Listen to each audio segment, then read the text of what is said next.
Throw her out. 2 words. That's all it took. Master Sergeant Gavin Rourke, decorated soldier trusted commander cut. Staff Sergeant Sloane Mercer's safety harness with one clean stroke of his blade and nodded toward the open door. No warning, no hesitation. She had served beside these men, bled for this unit, earned every inch of their trust over years of combat. They threw her anyway, 2,000 feet above the frozen Alaskan wilderness.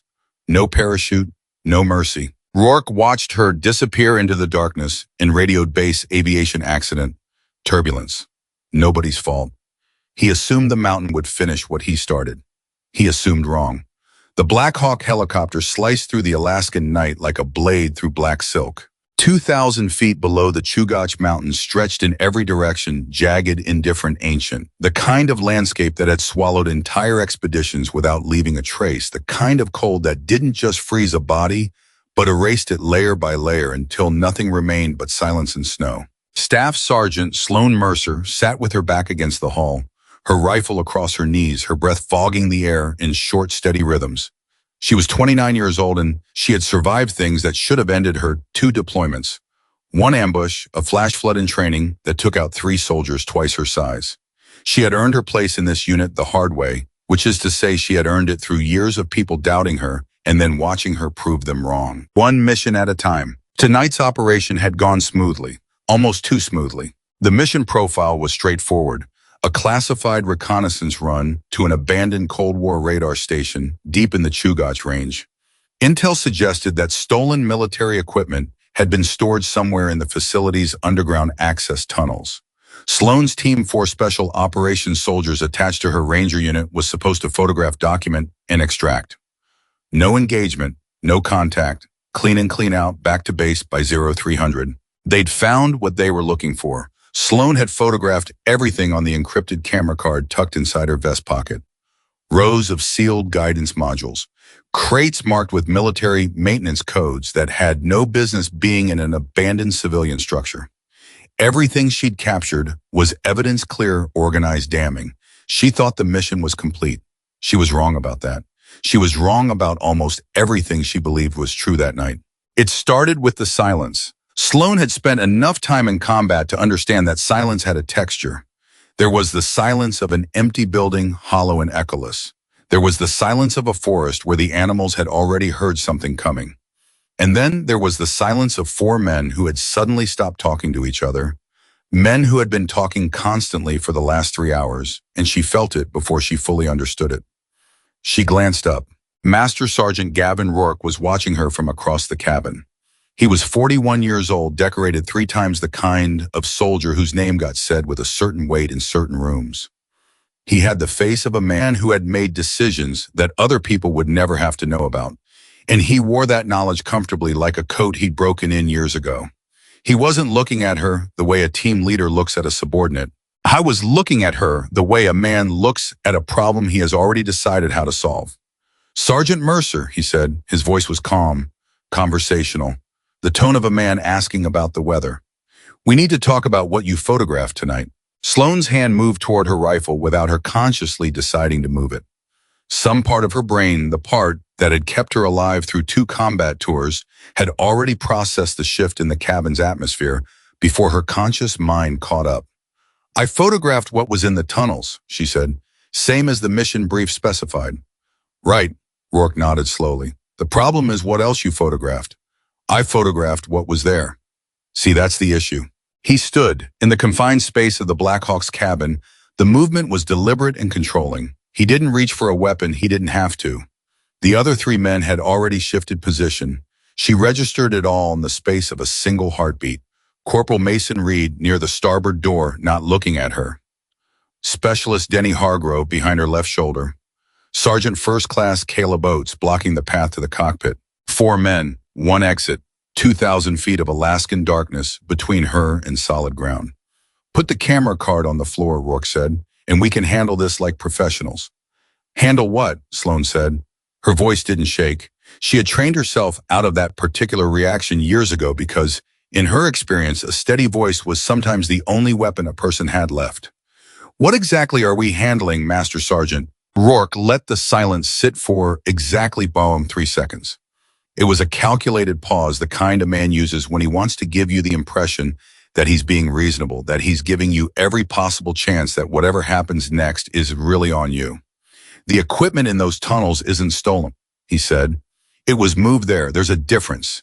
And the people who moved it paid very good money to make sure that nobody outside a very specific circle ever found out where it was. The words landed in Sloane's chest like something physical. She understood immediately. Not the full picture, not yet, but enough.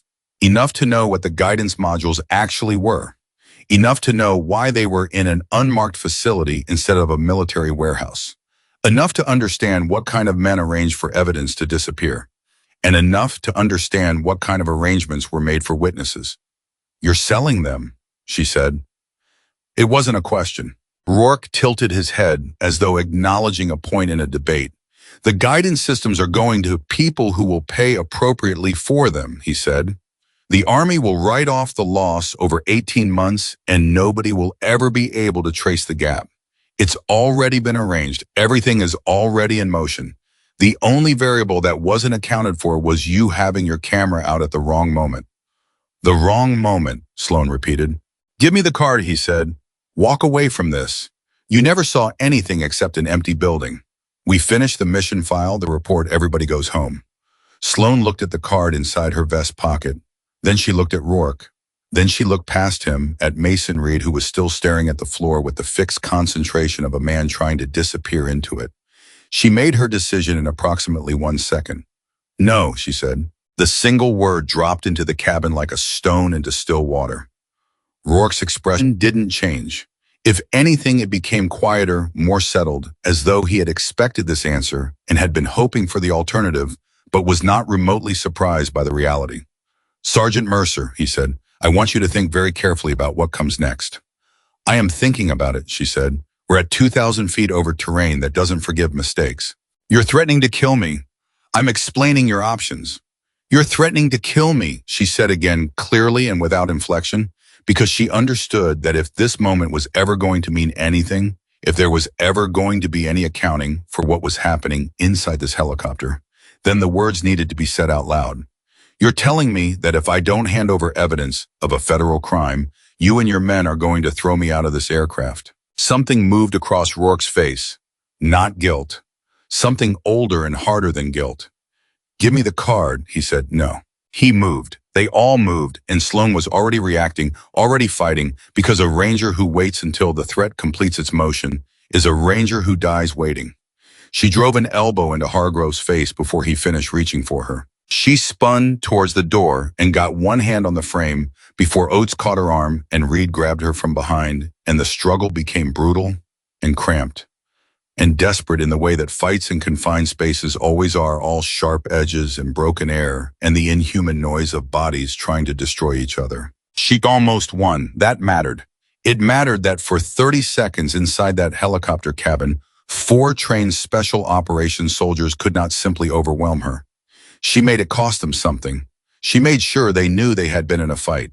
But 4 is 4. Rourke's knife found her safety harness. The blade moved once quick and precise, and then the door was open and the Alaskan night was screaming through the gap, and she was falling. Not pushed, not thrown. Dropped, like something that was no longer necessary. The cold hit her like a wall. The rotor noise became enormous and then instantly distant as she cleared the aircraft's downdraft, and the darkness of the Chugach Mountains rose up around her with terrifying speed. She had no parachute. She had 2,000 feet, but the helicopter had been descending through the storm, and her training reasserted itself with the clarity that only mortal danger can produce. Her body spread instinctively, arms out, creating drag, trying to read the landscape rushing up at her through the dark and the snow. There was a snowfield below her. She could see the difference in texture, the pale blur of deep snow against the darker shapes of rock and timber, and beneath the snowfield, the jagged silhouette of spruce trees. She aimed for the trees. Not because trees were soft. Trees were not soft. Trees were hard and unyielding and could kill a person just as efficiently as the ground beneath them. But trees that held deep snow would bend under load, and the snow would cushion, and the branches would slow her, and the slope of the mountain would redirect her fall if she hit it at the right angle. It was the smallest possible margin between survival and nothing. She took it. She crashed through the upper branches of the first spruce at what she later estimated was over 60 miles per hour. The wood tore at her arms and her helmet. The second tree bent under her weight and whipped back upward. She tumbled through a cascade of snow and broken branches and then struck the slope and was rolling violent, uncontrolled the mountain, spinning in every direction until the ravine caught her and she stopped. Everything stopped. The sound of the helicopter had been gone for what felt like a long time. The mountain was extraordinarily quiet. She could hear the wind moving through the spruces above her, and beneath her own ragged breathing the faint creak of settling snow. She took inventory. This was the first thing she did because a ranger who doesn't know their own damage cannot make good decisions, and right now every decision was going to be a matter of survival. Left shoulder dislocated. She could feel the joint wrong the arm, heavy and useless. Ribs, 2 of them minimum. Every breath scraped. Left knee, something had torn in the fall. She could feel the instability, even lying still. The joint loose in a way that healthy joints are not. But she was breathing. She was conscious. Her fingers moved when she told them to. Her vision, while blurry with cold and shock, was clearing. She was alive. Above her, she could hear faintly through the damaged speaker of the radio clipped to her vest, Rourke's voice transmitting to base. "This is Sierra 7 reporting an aviation incident. Sergeant Mercer fell from the aircraft during turbulence over grid reference, and the numbers followed, delivered with the steady professionalism of a man reporting a routine equipment malfunction. No hesitation, no visible emotion, just the flat mechanical language of a soldier filing a report. He sounded sorry. He sounded like a man who had just lost a colleague to an awful accident. He sounded exactly like a man who had pushed someone out of a helicopter and was now describing it as an act of God." Sloane lay in the snow for exactly 30 seconds. She allowed herself those 30 seconds, not for rest, not for grief, but for the controlled processing of information that her brain needed in order to function at the level the next several hours would demand. She ran through what she knew. She ran through what she didn't know. She ran through what she needed to do. Her emergency beacon was intact. If she activated it, rescue aircraft would receive her position within 40 minutes. So would Rourke. Her radio could receive but not transmit. The transmitter housing had cracked on impact. She could hear everything. She could not be heard. The camera card was still in her vest pocket. She reached for it with her good arm, closed her fingers around it in the dark, and made the decision before she fully understood the logic. She pulled the card out, removed her left boot with considerable pain, and pressed the card flat against the insole before forcing the boot back on. Her fingers were losing sensation. She worked by feel alone. It took 4 minutes. Rourke's voice was still transmitting overhead, describing the accident in careful, sorrowful detail. When the card was secured, Sloane gripped a spruce branch with her good arm and pulled herself upright.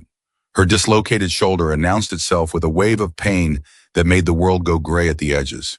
She found a trunk braced against it, and with the kind of controlled, deliberate brutality that only a person who has done this before can achieve, she relocated the joint. The sound it made was awful. The sensation was worse. She breathed through it, in through the nose, out through the mouth, until the gray receded and the cold came back, and she was standing in a ravine in the Alaskan mountains at approximately 02:30 hours, with a dislocated shoulder that she just relocated herself, 2 fractured ribs, a compromised knee, no food beyond a single emergency ration bar, limited ammunition, a radio that could only receive in the most dangerous piece of evidence in the Chugach range hidden in her left boot. She looked up at the mountain. Then she started moving. She didn't ask herself whether she could do it. A ranger doesn't stand in front of an obstacle and ask whether the obstacle is survivable. A ranger looks at the obstacle, identifies the variables that can be controlled, and starts controlling them. 12 miles north, there was an abandoned communications relay station called Relay Station Echo.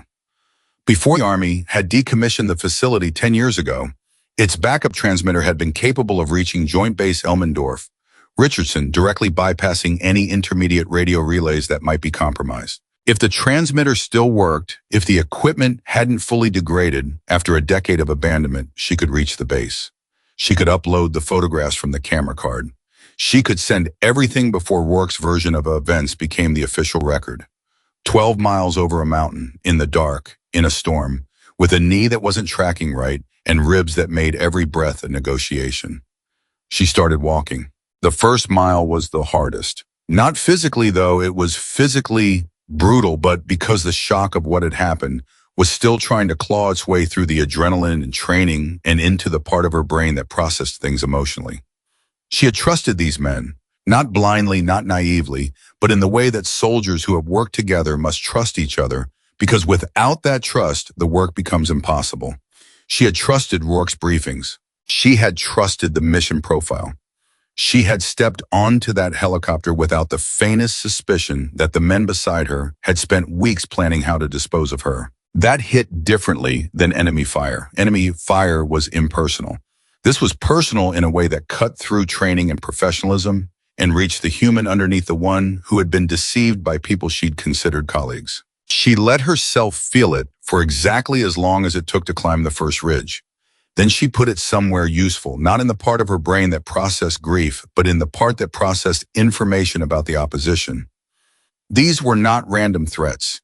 These were professional soldiers with training equivalent to her own, with knowledge of her unit's standard operating procedures, with access to communications that she could not transmit on, and with a man on the ground who had already lied once and would lie again without hesitation. What they didn't have was certainty. Rourke didn't know she had survived the fall.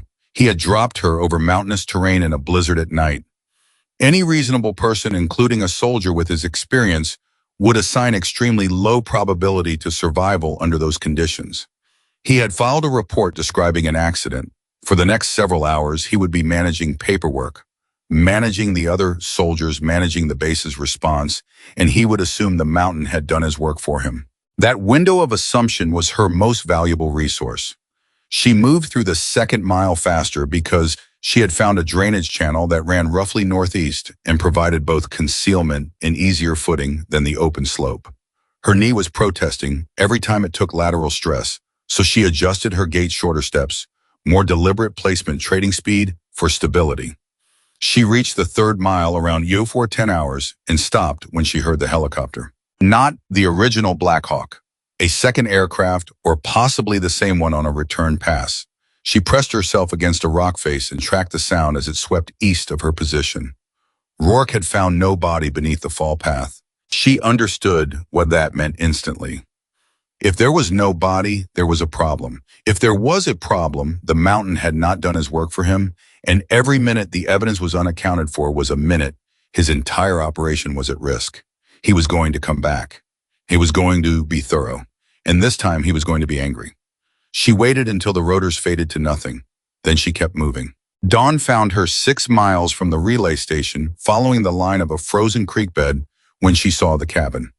It was a volunteer rescue station. She recognized the orange blaze marks on the trees, the standard markers that Alaska's state search and rescue volunteers used to indicate maintained emergency shelters. The cabin itself was small and dark and had not been visited recently given the undisturbed snow across the threshold. She hesitated for approximately 20 seconds, weighing the risk of time lost against the resources inside a maintained rescue station.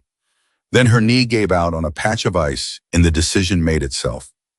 Inside the cabin, found a medical kit, dry clothing, and a wall locker, an old topographic map of the Chugach Range, and a hand-cranked weather radio. She also found something she was not expecting.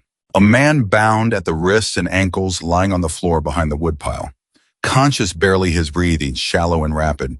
He had a gunshot wound to his left side that had been bandaged badly by someone who had done it quickly and without much care, and he had been there long enough for the cold to begin doing serious damage. He opened his eyes when she came in. His voice when it came was hoarse. "Are you military?" he said. "Army Ranger," she said.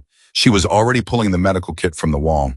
"Who are you?" "Aaron Pike," he said. "Deputy U.S. Marshal, Federal Fugitive Operations." She stopped for a fraction of a second.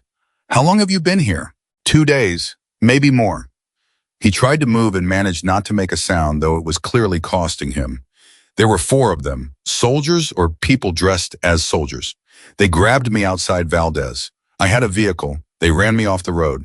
I was following a lead on a weapons smuggling network operating out of a private aviation company. Sloane's hands stilled on the bandage she was cutting free. "What company?" she said. "North Star Tactical Logistics," Aaron said. "Defense contractor. They've been moving restricted military equipment under cover of authorized maintenance contracts. Someone on the inside has been redirecting guidance systems navigation technology that should have gone to depot maintenance, except it never arrived. We've been tracing the financial trail for 8 months. Sloane set the scissors down. She looked at Aaron Pike for a long moment.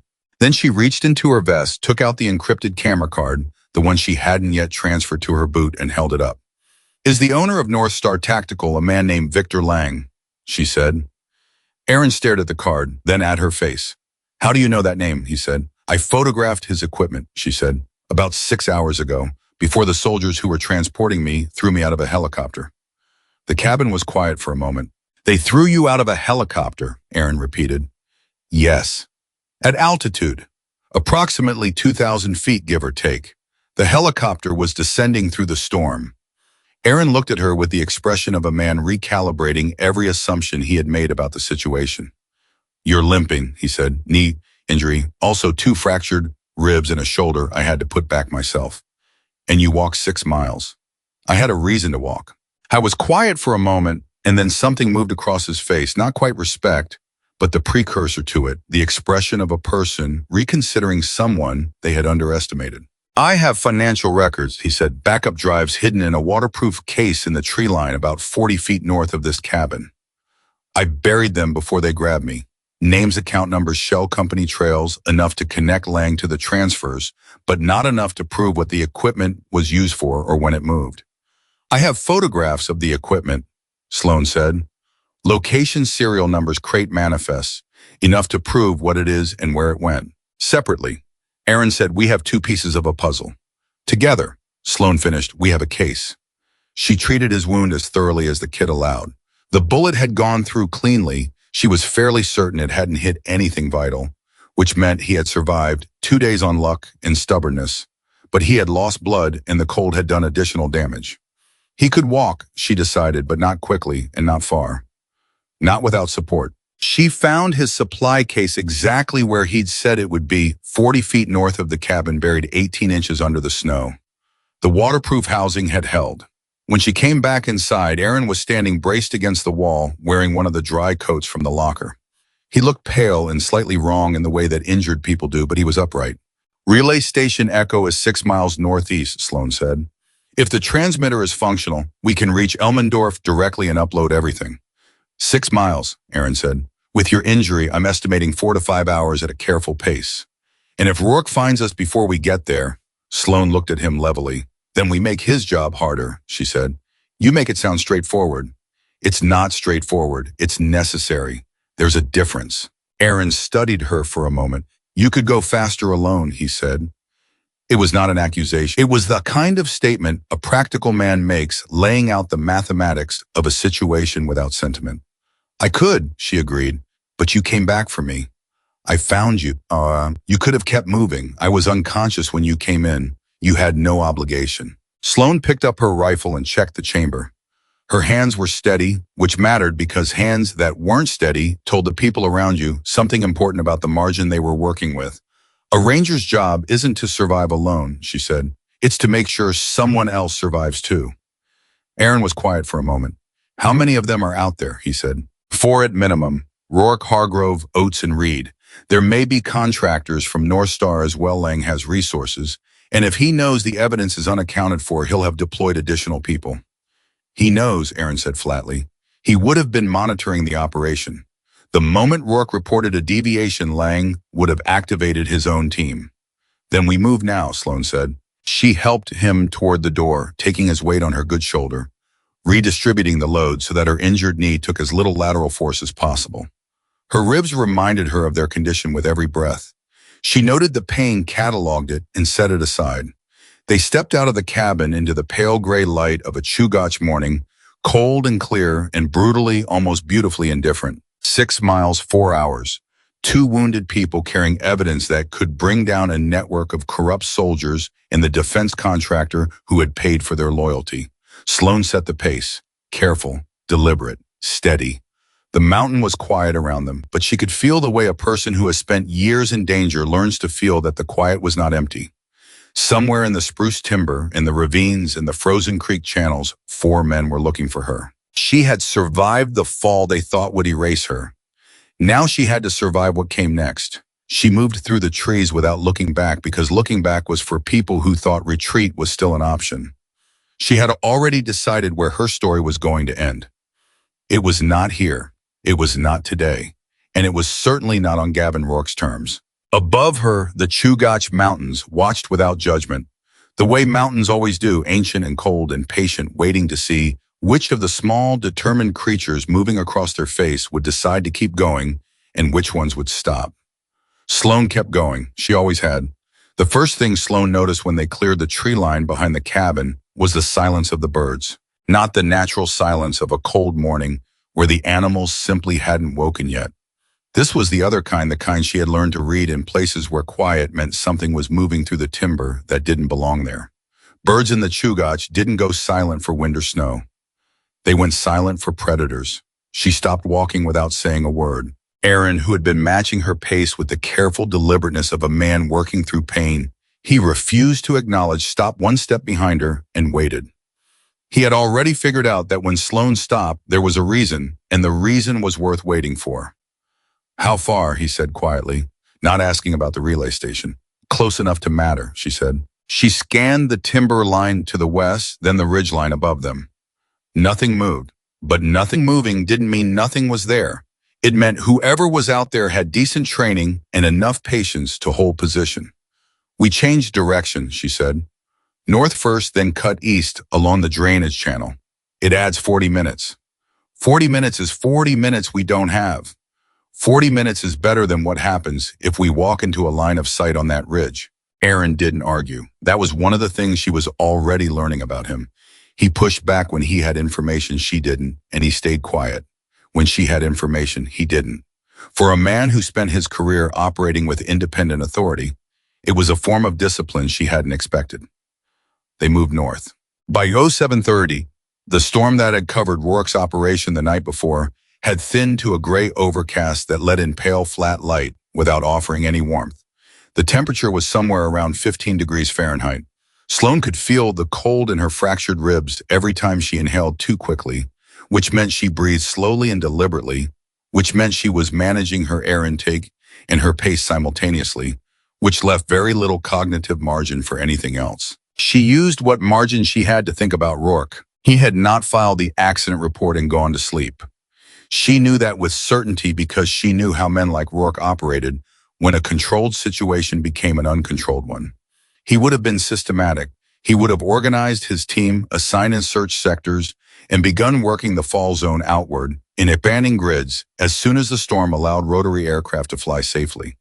When he found no body and he would have been looking hard, his reaction would not have been relief. It would have been a very specific kind of controlled alarm, the kind that comes when a professional realizes that a problem they thought was solved has become considerably more complicated. He would have thought about what she knew. Then he would have thought about where she would go if she were still alive. Then he would have started moving toward those places. The relay station would be near the top of his list. He knew her training. He knew what she knew about the area's communications infrastructure. He would have thought of Echo, which meant she needed to get there first, and she needed to get there in a way that didn't tell him she was coming until the transmission was already sent. "Tell me about Lang," she said, keeping her voice low as they followed the drainage channel east. Moving and talking simultaneously helped it kept Aaron's mind engaged, so he didn't default to monitoring his own pain. "Victor Lang, 62 years old, former Air Force logistics officer," Aaron said. He was breathing carefully, managing the same way she was. "Retired at full colonel, then immediately moved into defense contracting.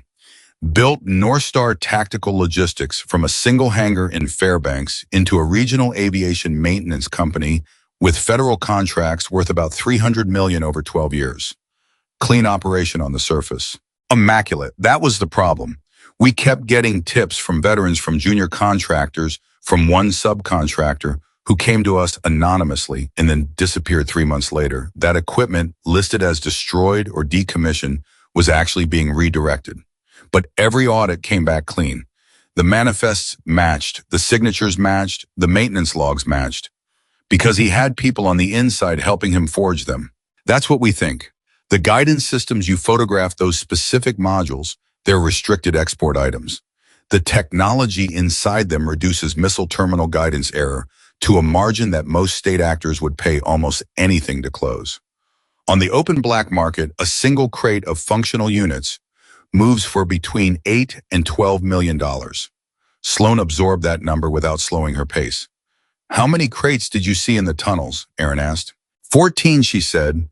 The silence between them had a different quality after that.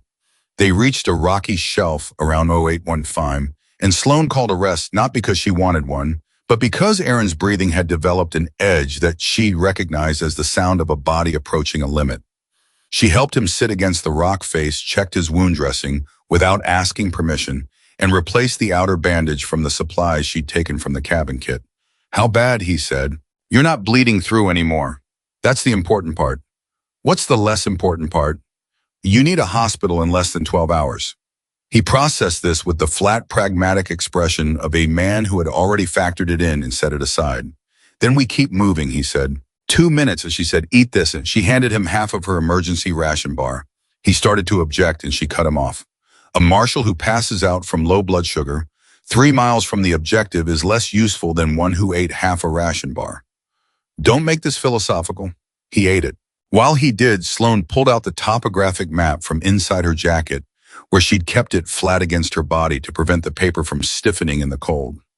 She traced the route to Echo with one finger, reading the contour lines the way her father had taught her, not as abstract elevation data, but as the shape of the land, the way water moved through it, the places where terrain channeled movement, and the places where it opened up and exposed you.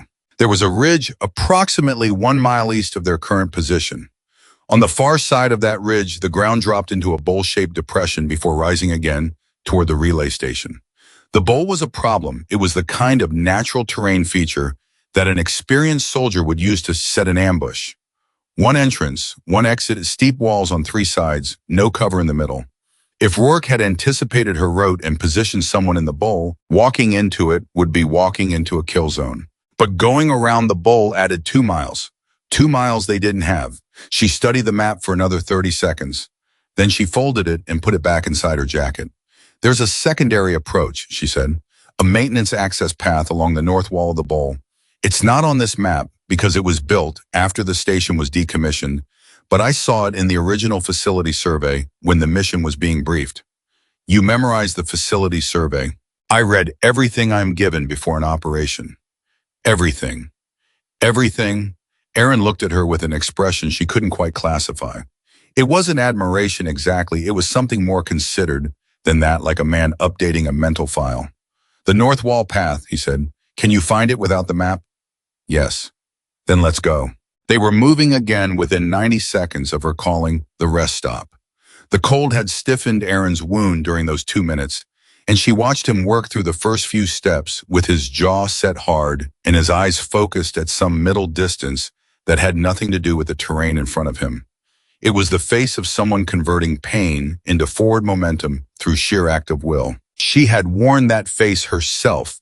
She recognized it the way you recognize a language you learn young. It was around 0900 when she heard the radio traffic. Her damaged receiver crackled once, then resolved into Rourke's voice, and what he said made her stop dead in her tracks. Sierra 7 to all elements.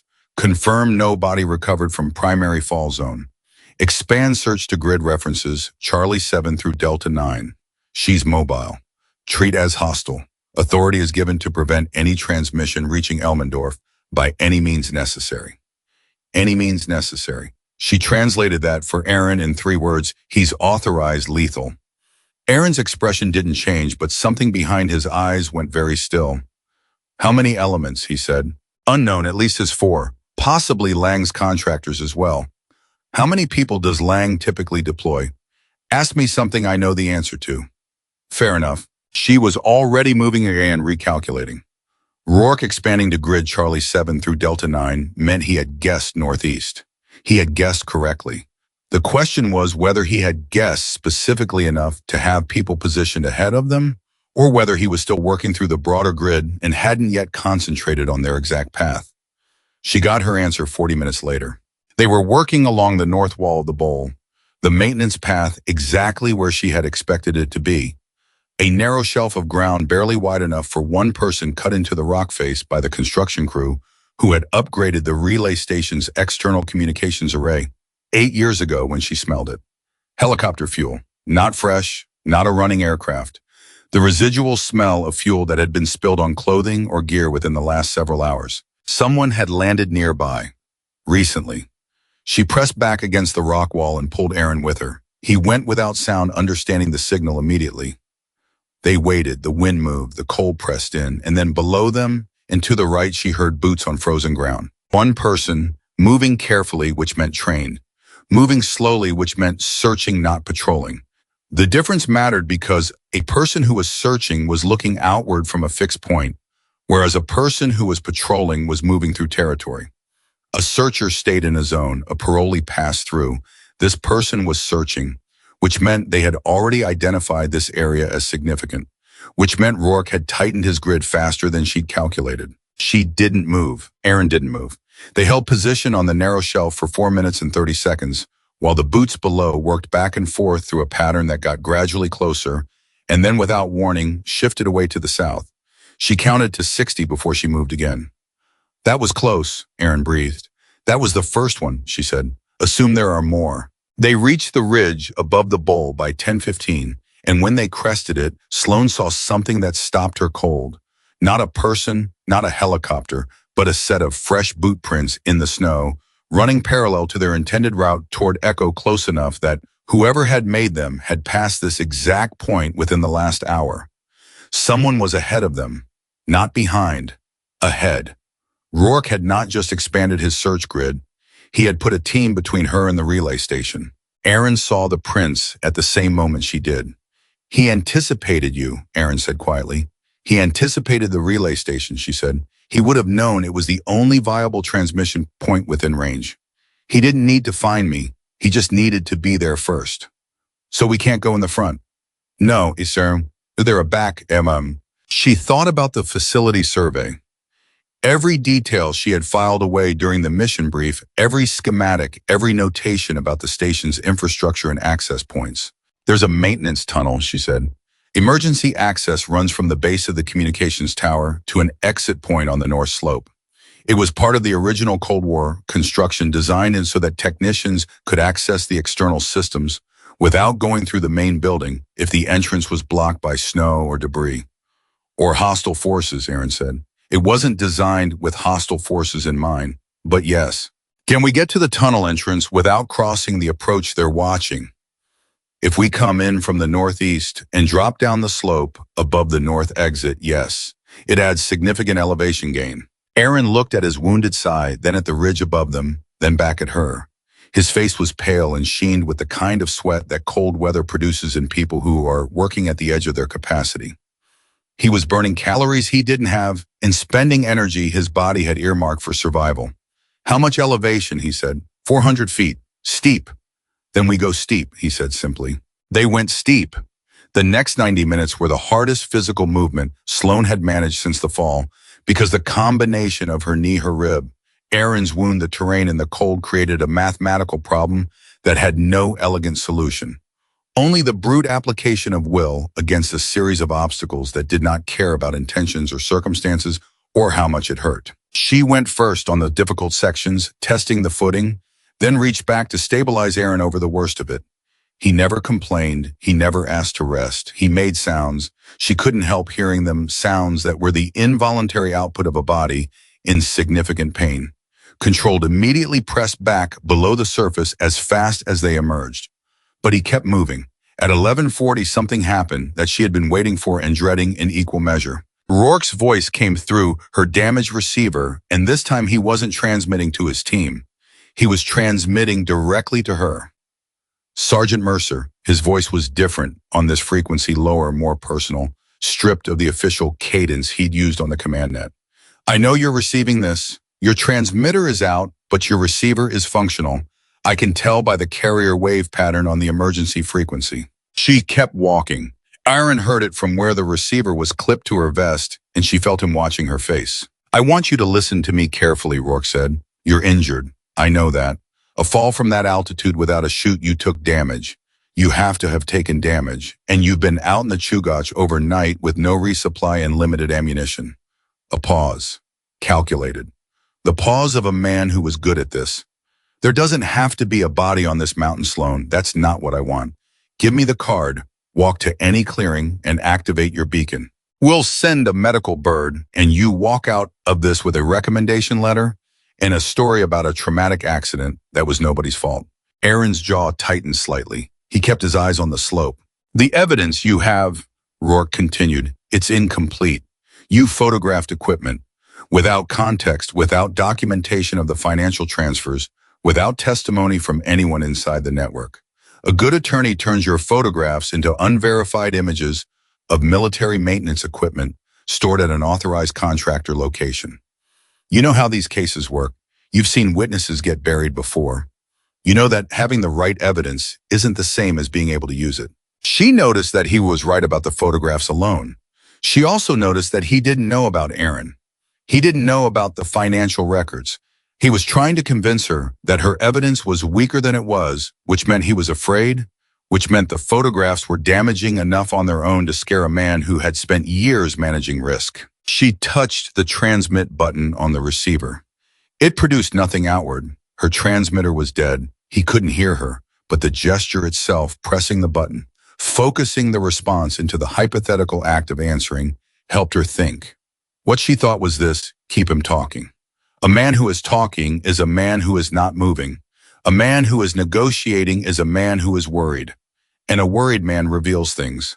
She couldn't respond, but she could record. She shifted Aaron's evidence device, the compact recording unit he'd been carrying in his jacket since she'd found him, and made sure it was capturing the frequency.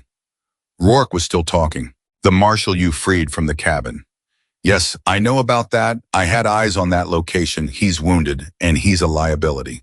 He slows you down.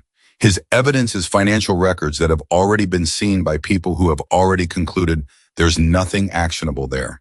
Believe me when I tell you that the federal investigation into North Star was going to be closed within 60 days regardless. Lang's attorneys have been very thorough. Aaron's expression shifted when he heard his name hardened into something cold and precise. He knows about the cabin, Aaron said quietly. He knew before we left, Sloane said. He's been watching that location. Then he knows where we were heading. He's known where we were heading since before we started, she said. The question was always whether we could get there before he closed the option. That hasn't changed. And now he's negotiating. He's negotiating because he's not certain he can stop us physically before we reach the transmitter. She looked at Aaron directly, which means we're closer to success than he wants us to believe. People don't negotiate with problems they've already solved. Something moved through Aaron's eyes, not quite a smile, the facial expression of a man who had just decided something important. Then we move faster, he said. They were 200 feet below the ridgeline above Echo's north slope when Rourke transmitted again. This time his voice had changed. The negotiating tone was gone. What replaced it was something stripped down to its essential nature, honest, in the way that a threat is honest, the honesty of a man who has decided that the conversation is over. Sergeant Mercer, final offer, last chance, the card, or I make sure the after-action report describes a ranger who suffered a psychotic break following extreme trauma and killed a federal marshal in the wilderness before being neutralized. Aaron Pike dies whether you cooperate or not. That's already been decided. The only question is which version of events gets written. The words landed in the cold air between Sloane and Aaron like something physical. Aaron absorbed them without expression. Then he looked at her. He's going to kill me regardless, Aaron said. It was a flat observation, not a plea, not a question. He was always going to try, she said. You knew that when you found me. Yes. You didn't tell me. Would it have changed anything? He considered this for a moment with genuine seriousness, the way a man who values honesty actually considers a question instead of defaulting to an automatic answer. No, he said. It wouldn't have changed anything. Then I told you what you needed to know. She pressed forward. The north slope was ahead. The tunnel entrance was below it. The transmitter was inside the station, and Rourke's voice on the receiver had just given her something more valuable than any answer she could have given him. He had threatened Aaron on a recorded frequency. She checked the evidence device. The indicator light was green. Still recording. She kept moving toward the ridge, and as she climbed the final steep approach with Aaron beside her breath, ragged and ribs screaming and knee grinding on every uneven step, she thought about something her father had told her once years ago, in the way that fathers say things that don't fully land until the moment arrives that makes them make sense. Sloane he had said she was maybe 12 years old and they were hiking a mountain in Oregon that was nothing like these mountains but had the same essential indifference. The mountain doesn't care whether you make it. The mountain isn't rooting against you. It's just there. The only thing that decides whether you make it is you and the choices you make and the ones you refuse to make. She had asked him what that meant, the ones you refuse to make. He had said, sometimes getting through something isn't about the effort you put in. It's about the shortcuts you refuse to take, the compromises you refuse to make, the moments when giving up starts to look reasonable and you look at it clearly and say, not today, not today. She reached the ridge line at 12:23 hours. Below her, partially obscured by the terrain, but clearly visible to her trained eye, she could make out the angular profile of Relay Station Echo and the lights on inside that should not have been on in an abandoned facility. Aaron reached the ridge beside her, breathing hard, holding his side with one hand. He followed her eye line to the station. It's occupied, he said. It was never just a relay station, she said. It's the staging point. They're storing the equipment there before the Canadian border crossing. Ling, Aaron said. Ling, she confirmed. She looked at the station. She looked at the lights. She looked at the helicopter on the pad beside it, a civilian model expensive with the North Star tactical logo on the tail section. Victor Lang was inside. The man who had started all of this, who had built the infrastructure, who had paid Rourke, who had orchestrated the theft, the transfers, the cover-ups, and the quiet management of inconvenient witnesses, was inside that building, 40 feet of elevation below her, close enough that she could see a shadow moving past one of the lit windows. She reached for the evidence device and made sure it was still recording. Aaron touched her arm just once, a brief contact, not asking for anything. Just the gesture of a person reminding another person that they weren't alone. She registered it, set it aside, focused. Can you make the descent? She said. Ask me when we get to the bottom, he said. Fair enough. She began moving toward the north slope, toward the tunnel entrance, toward the transmitter inside the building that held the man who had decided that everyone who knew the truth was a variable to be eliminated. She was going to make him very sorry he had thought of it that way. The tunnel entrance was exactly where the facility survey had said it would be, a steel hatch set flush against the rock face secured with a mechanical lock that had last been serviced during the Clinton administration. Sloane had it open in 40 seconds using the flat edge of her survival knife and a technique her father had shown her for persuading old lock mechanisms that didn't want to cooperate. The hatch groaned when it swung inward, and the sound was loud enough that she held position for a full 10 count before deciding nobody inside had heard it. 2:37 hours. The tunnel beyond was cold and dark and smelled of old concrete and something else, machine oil recently applied. She registered that immediately. Machine oil meant the equipment inside had been accessed within the last several days, which meant the tunnel itself had been used recently, which meant she needed to move through it faster than she would have preferred. She helped Aaron through the hatch first, then followed, pulling it closed behind her. You can see, Aaron said. Enough, she said. She had the small emergency torch from the cabin kit, which she used in short bursts. 3 seconds of light, then off, then move, then 3 seconds of light again. It was slower and harder than sustained illumination, but it meant that anyone at the far end of the tunnel would see a single brief flash rather than a moving light source, and a single brief flash could be explained away as a reflection or an instrument reading or nothing at all. They moved. The tunnel ran approximately 60 feet for intersecting with the station's internal maintenance corridor, and what Sloane found at that intersection was not the empty infrastructure she had expected from an abandoned facility.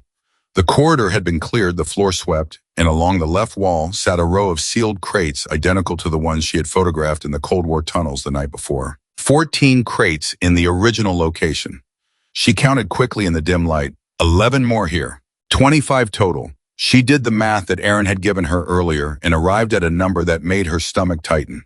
If each crate held what the ones in the photographs had held, and if the going rate on the black market was what Aaron had described, then The cargo in this building represented somewhere between $200 and $300 million in restricted military technology being prepared for illegal export.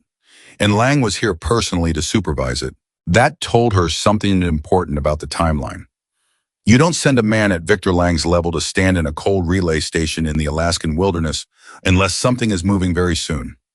He wasn't here to manage an ongoing operation. I was here to close one out. The transmitter room, she breathed to Aaron. Which direction? He shook his head. This was her terrain, not his. She oriented herself using the mental map she'd built from the facility survey. The primary communications equipment would be on the station's upper level directly beneath the tower array. The maintenance corridor they were in ran east-west along the building's foundation. North would take them toward the interior stairwell. They went north. The sound reached her before she saw the source voices, more than two, coming from somewhere above the ceiling. The words were indistinct, but the tone was clear. Someone was giving instructions, and the people receiving them were not asking questions.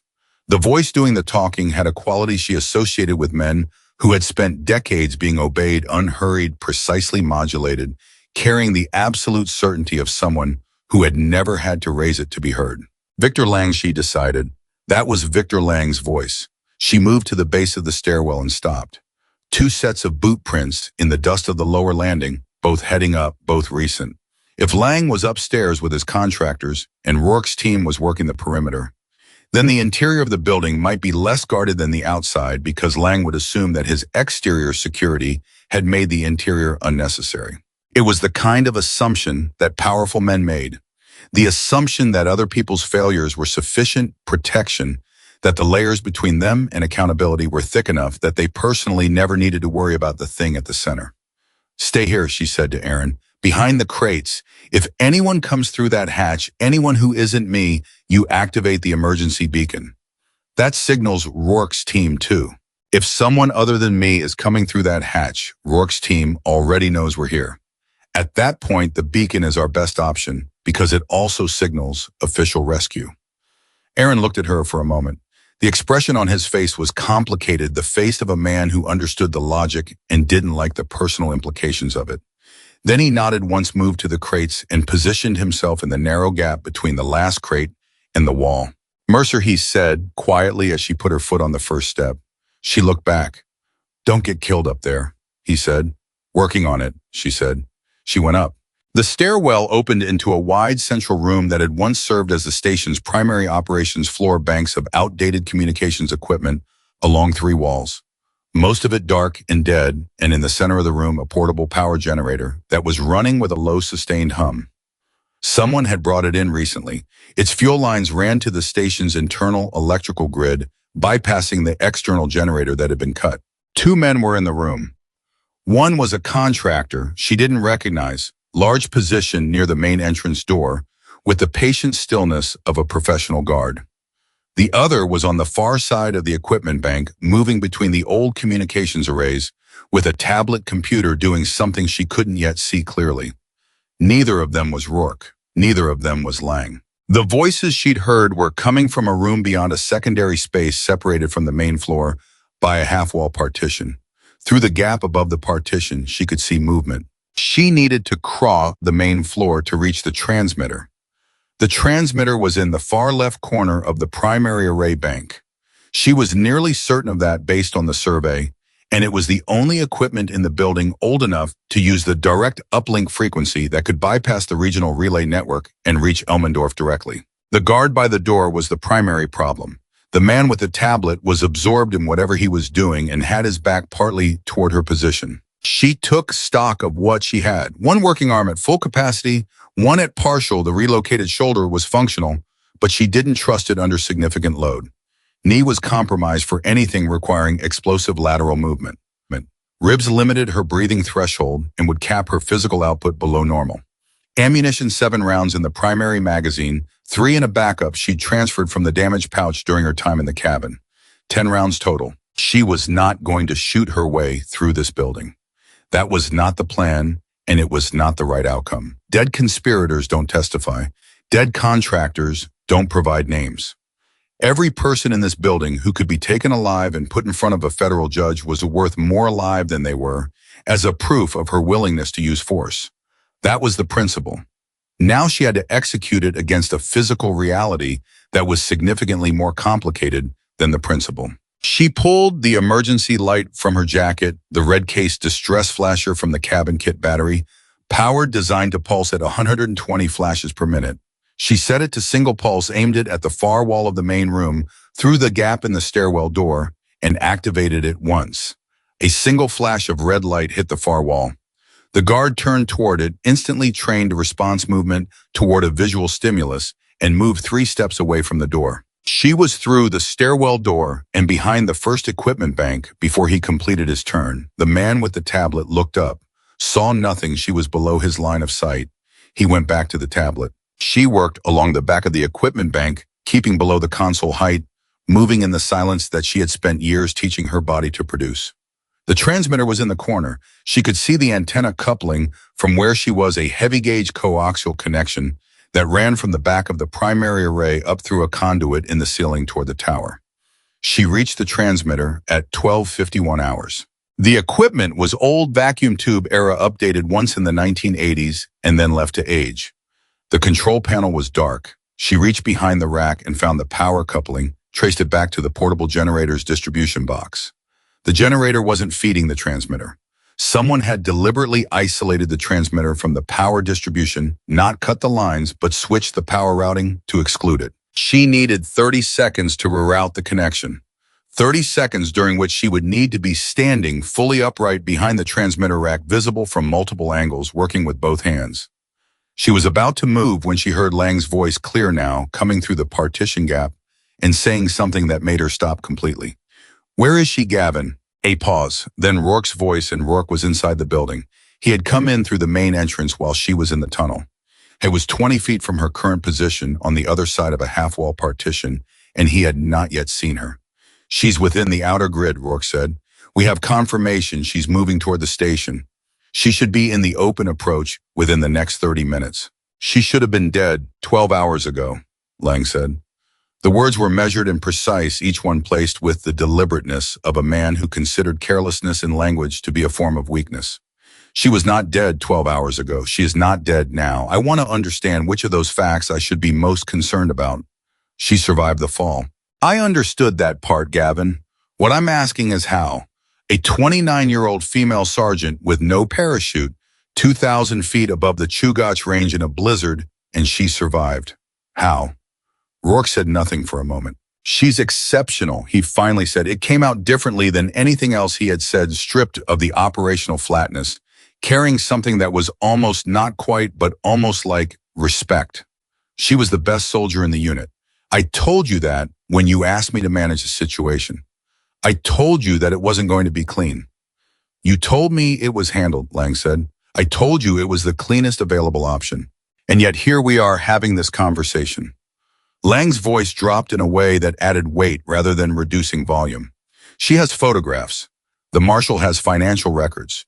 Together they are a problem that I have spent 3 years and considerable resources making sure would never exist. So I'll ask you again, very simply, where is she?" Sloane, behind the transmitter rack, had already taken out Aaron's recording device and extended it as close to the partition gap as she could reach without moving from cover. Green light, still recording. She held her breath. Rourke said, "She won't reach the transmitter. I have 2 men on the north slope and 1 inside the maintenance corridor." Sloane went completely still. 1 man inside the maintenance corridor, Aaron. She had left Aaron behind the crates in the maintenance corridor with a compromised wound and no weapon beyond the emergency beacon. And there was a hostile operator between him and the tunnel exit. She needed to move. She needed to move now. But if she moved, she lost her position on the transmitter. And if she lost the transmitter, everything they had endured for the last 12 hours became irrelevant because the evidence would never reach anyone who could act on it. She made the calculation in approximately 4 seconds. She reached behind the transmitter rack, found the power coupling, and rerouted it in the dark by feel alone, tracing the cables, finding the bypass switch, connecting the distribution line from the generator. Her shoulder protested the angle with genuine fury. She ignored it. The transmitter's control panel lit up. The guard across the room heard the power surge equipment cycling on produces. A a soft electrical hum rising in pitch, and turned toward the equipment bank. She was already moving toward the transmitter's input port, pulling the encrypted camera card from her boot, with her good hand, working the connection while the guard crossed the room toward her. Hey, she stood up to meet him, which was the opposite of what he expected. In the fraction of a second his brain spent recalculating, gave her what she needed. She drove her elbow into his throat with her good arm, not full force, calculated force enough to compromise his air without causing permanent damage. And as he went down, catching himself on the equipment console, she turned back to the transmitter. The camera card was seated. The uplink frequency was active.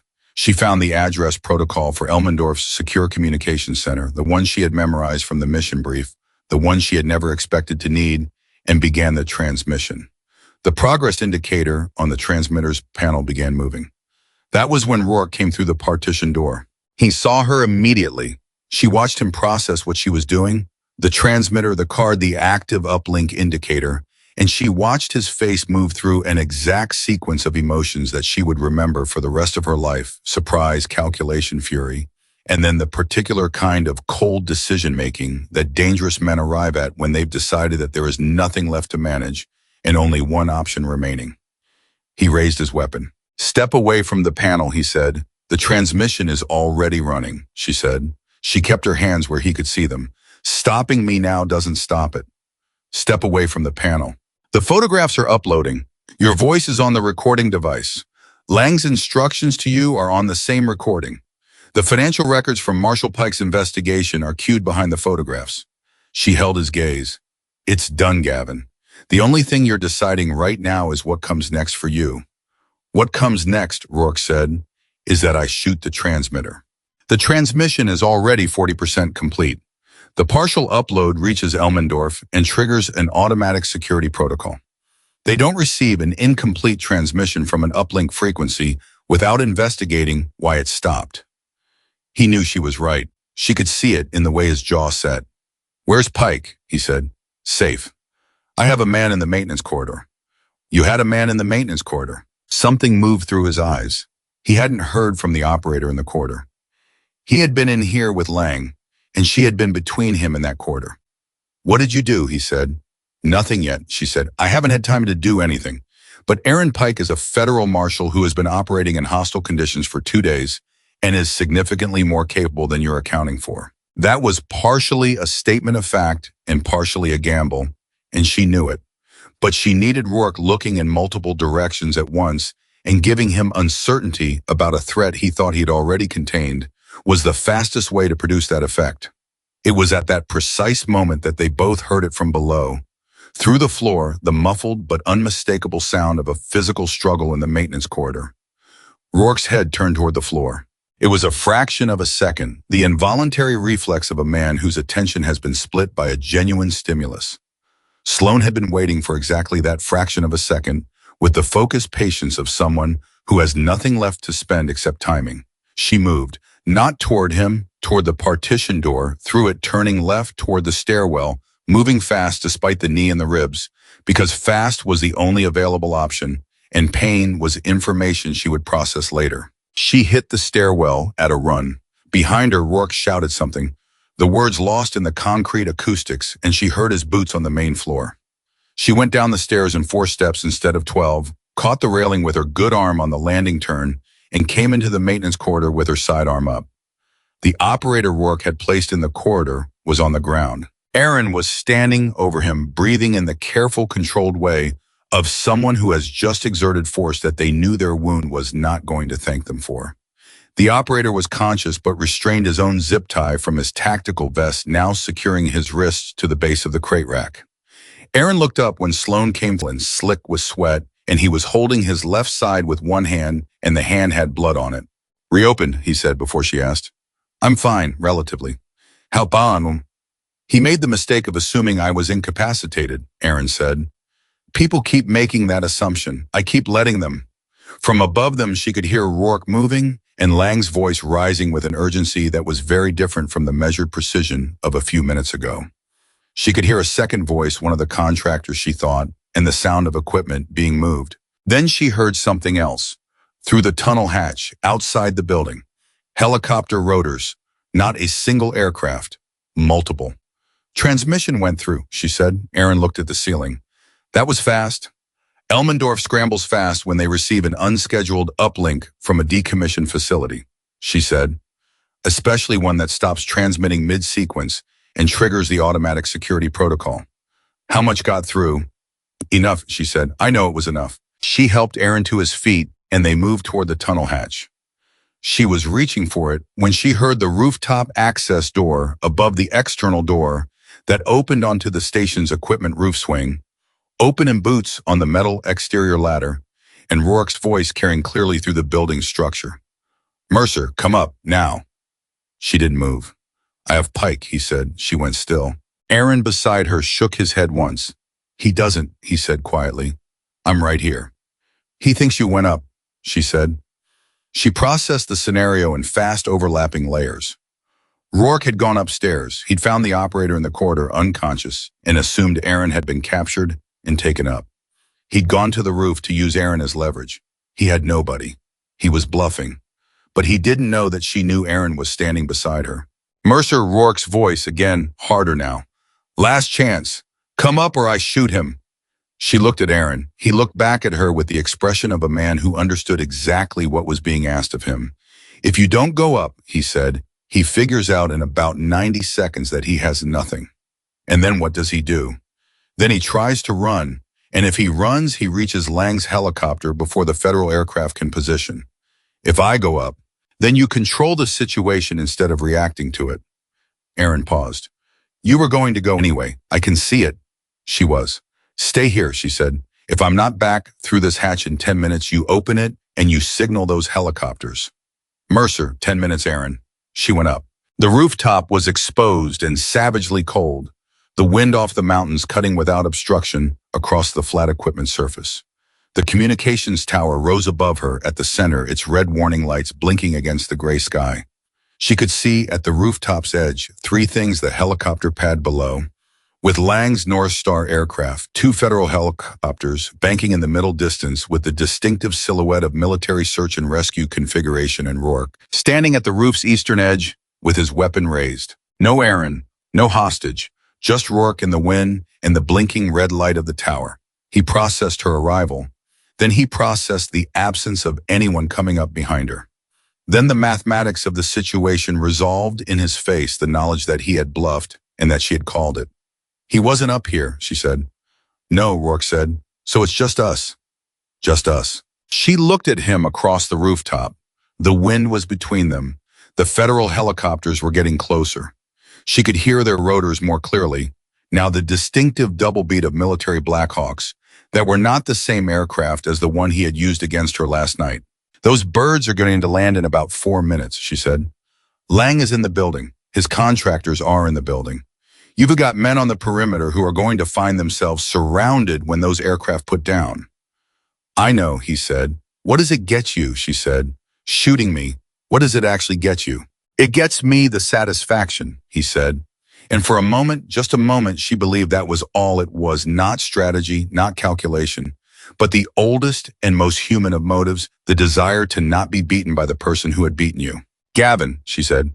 She used his name for the first time because she needed him to hear it as one person talking to another, not as a subordinate addressing a superior or a target addressing a threat. The transmission went through. Everything is already at Elmendorf. The evidence is in federal hands. Shooting me doesn't change any of that. I know, he said again. Then put it down.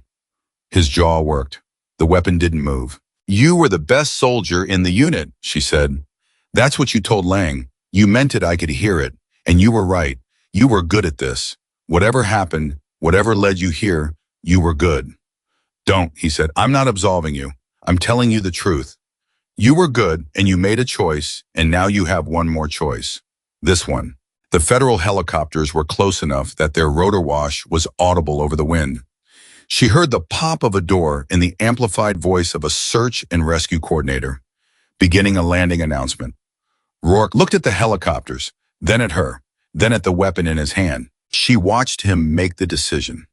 She had watched people make decisions her entire career, and she knew the moment it happened, not the action that followed, but the instant before it, when the face changes in a way that is too subtle to describe but completely impossible to miss.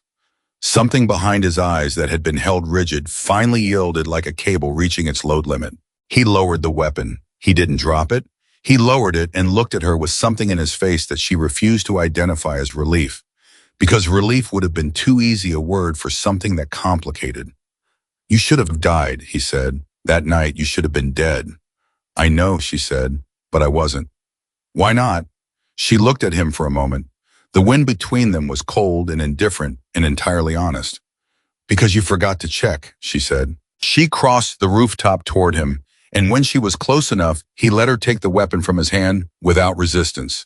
She stepped behind him and secured his wrists with the flex cuff from her kit, and he stood still for it like a man who had been carrying something for a long time and had finally found the place to set it down. Below them, she heard the sound of multiple boots on the external ladder. Federal personnel moving fast, taking the building, in the methodical way that people who know what they are doing take buildings. She heard Lang's voice rise once briefly and then go silent, in the way that voices go silent when they run out of options. She stood beside Rourke on the rooftop and listened to the federal helicopters settle onto the landing area below their rotors, dropping from a roar to a wind, and the Chugach Mountains spread away from them in every direction, enormous and cold, and entirely unimpressed by anything any of them had done. Then she heard Aaron's voice from the rooftop hatch. "Mercer." His head was through the opening, and his face was the face of a man who had climbed a staircase on a reopened wound, purely because 10 minutes was longer than he could wait. "Status secure," she said. "Get back down those stairs." "Is he in custody?" "He will be in approximately 90 seconds when federal personnel reach the roof." "Lang." "Building is being taken now." A pause. Aaron looked at Rourke, then at her, then at the helicopters below, then back at her. Something in his face released, not dramatically, not in a way that would make a scene, just the quiet deflation of someone who had been running on fear and will and pain for the better part of 2 days and had just received permission to stop. "Okay," he said. "Just that, okay." She crossed to the hatch and helped him back through it, taking his weight on her good shoulder, and at the precise moment that her bad knee decided it had honored its obligation, as long as it was going to the first federal officer came through the rooftop access door, and she heard the words that she had been moving toward since 2 in the morning the night before, since the snap of Rourke's blade on her safety harness, since the first second of the fall. "Staff Sergeant and Mercer, Federal Rescue Team, we have your transmission. We have your position. You're safe." She stood in the stairwell doorway with Aaron's weight on her shoulder and Rourke in flex cuffs on the roof behind her, and the federal officer's words moving through the cold air of an Alaskan afternoon. And she registered something that she hadn't had space to register for the entire duration of the last 18 hours. She was cold. She was in significant pain. Her knee was not going to carry her much further. Her ribs were going to require medical attention that she had been postponing with the logic of someone who cannot afford to address one problem without solving a more urgent one first. And she was alive. She had decided where her story was going to end, and it was not on a mountainside in the dark, and it was not on a frozen rooftop at gunpoint, and it was not in a tunnel or a ravine or the bottom of a snow-filled spruce grove. Not today. She had decided not today, and she had kept deciding it every step, every hour, every moment when the calculations started to run the other way, and she had pushed it back. She looked at Aaron. "Can you walk?" she said. "Define walk," he said. "Forward motion. Sustained, 1 foot in front of the other." "I've been doing that for 2 days." "Then keep doing it," she said. 16 more steps to the bottom of the staircase, and then someone else carries us the rest of the way." He almost smiled. Not quite, but almost. They went down the stairs.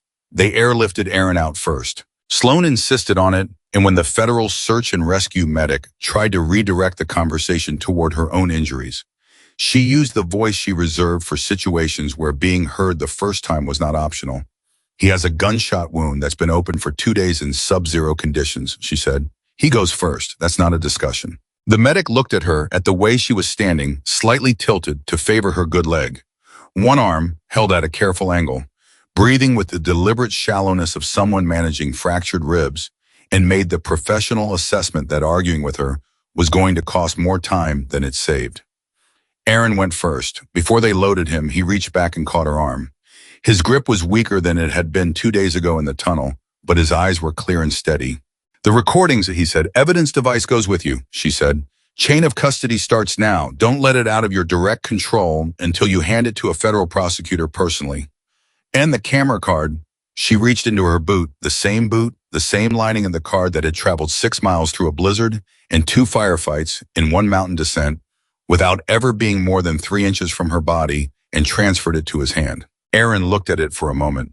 Something small and human moved across his face, the expression of a man who understood at a cellular level what that card had cost to protect. I'll make sure it counts, he said.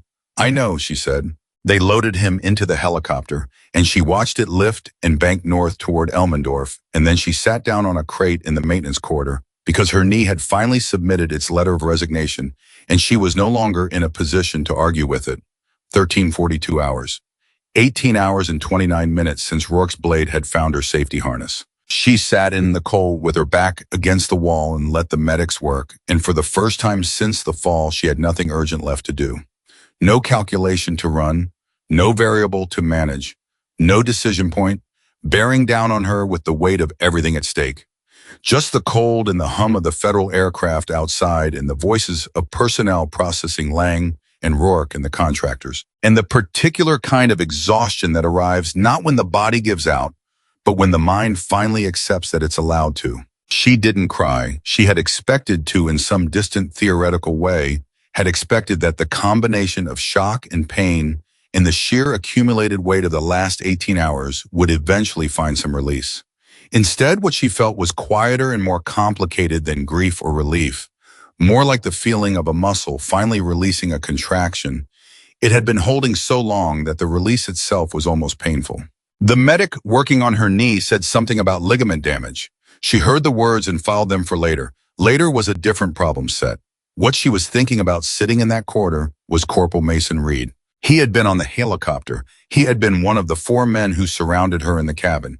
He had been one of the 4 men who had stood between her and the door while Rourke made his offer, and he had not moved to help her. He had not objected. He had stood there with his eyes on the floor and done nothing.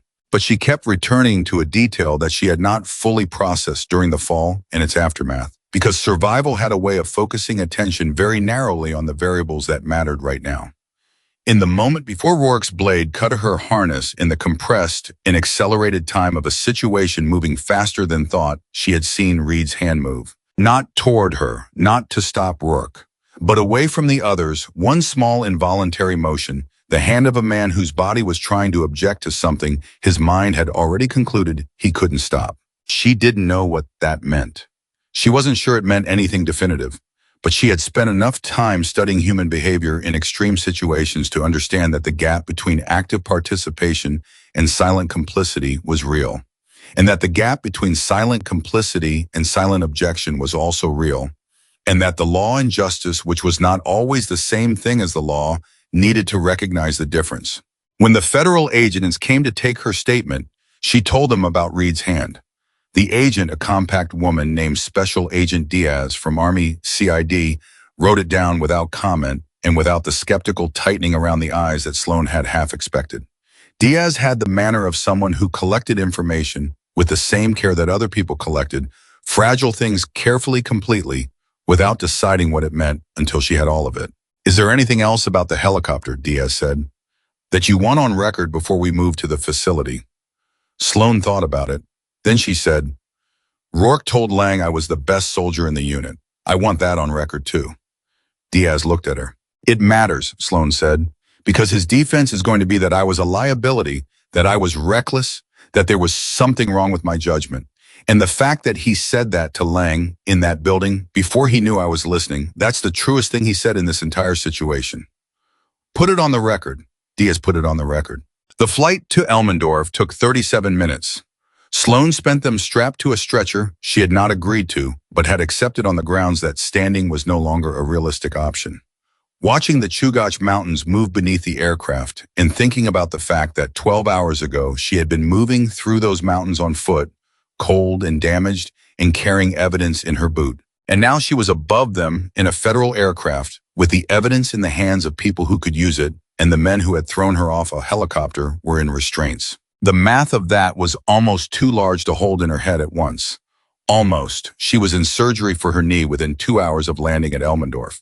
The orthopedic surgeon, a major named Castillo, who operated with the focused quietness of someone who had learned that the best surgical environment was a calm one, told her afterward that she had torn the anterior cruciate ligament and done additional damage to the medial structures that would require a secondary procedure. What's the timeline, she said.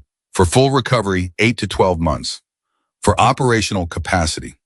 Major Castillo looked at her with the expression of a person who had been asked this question by patients in this specific bed before and had learned to answer it honestly because the alternative served nobody.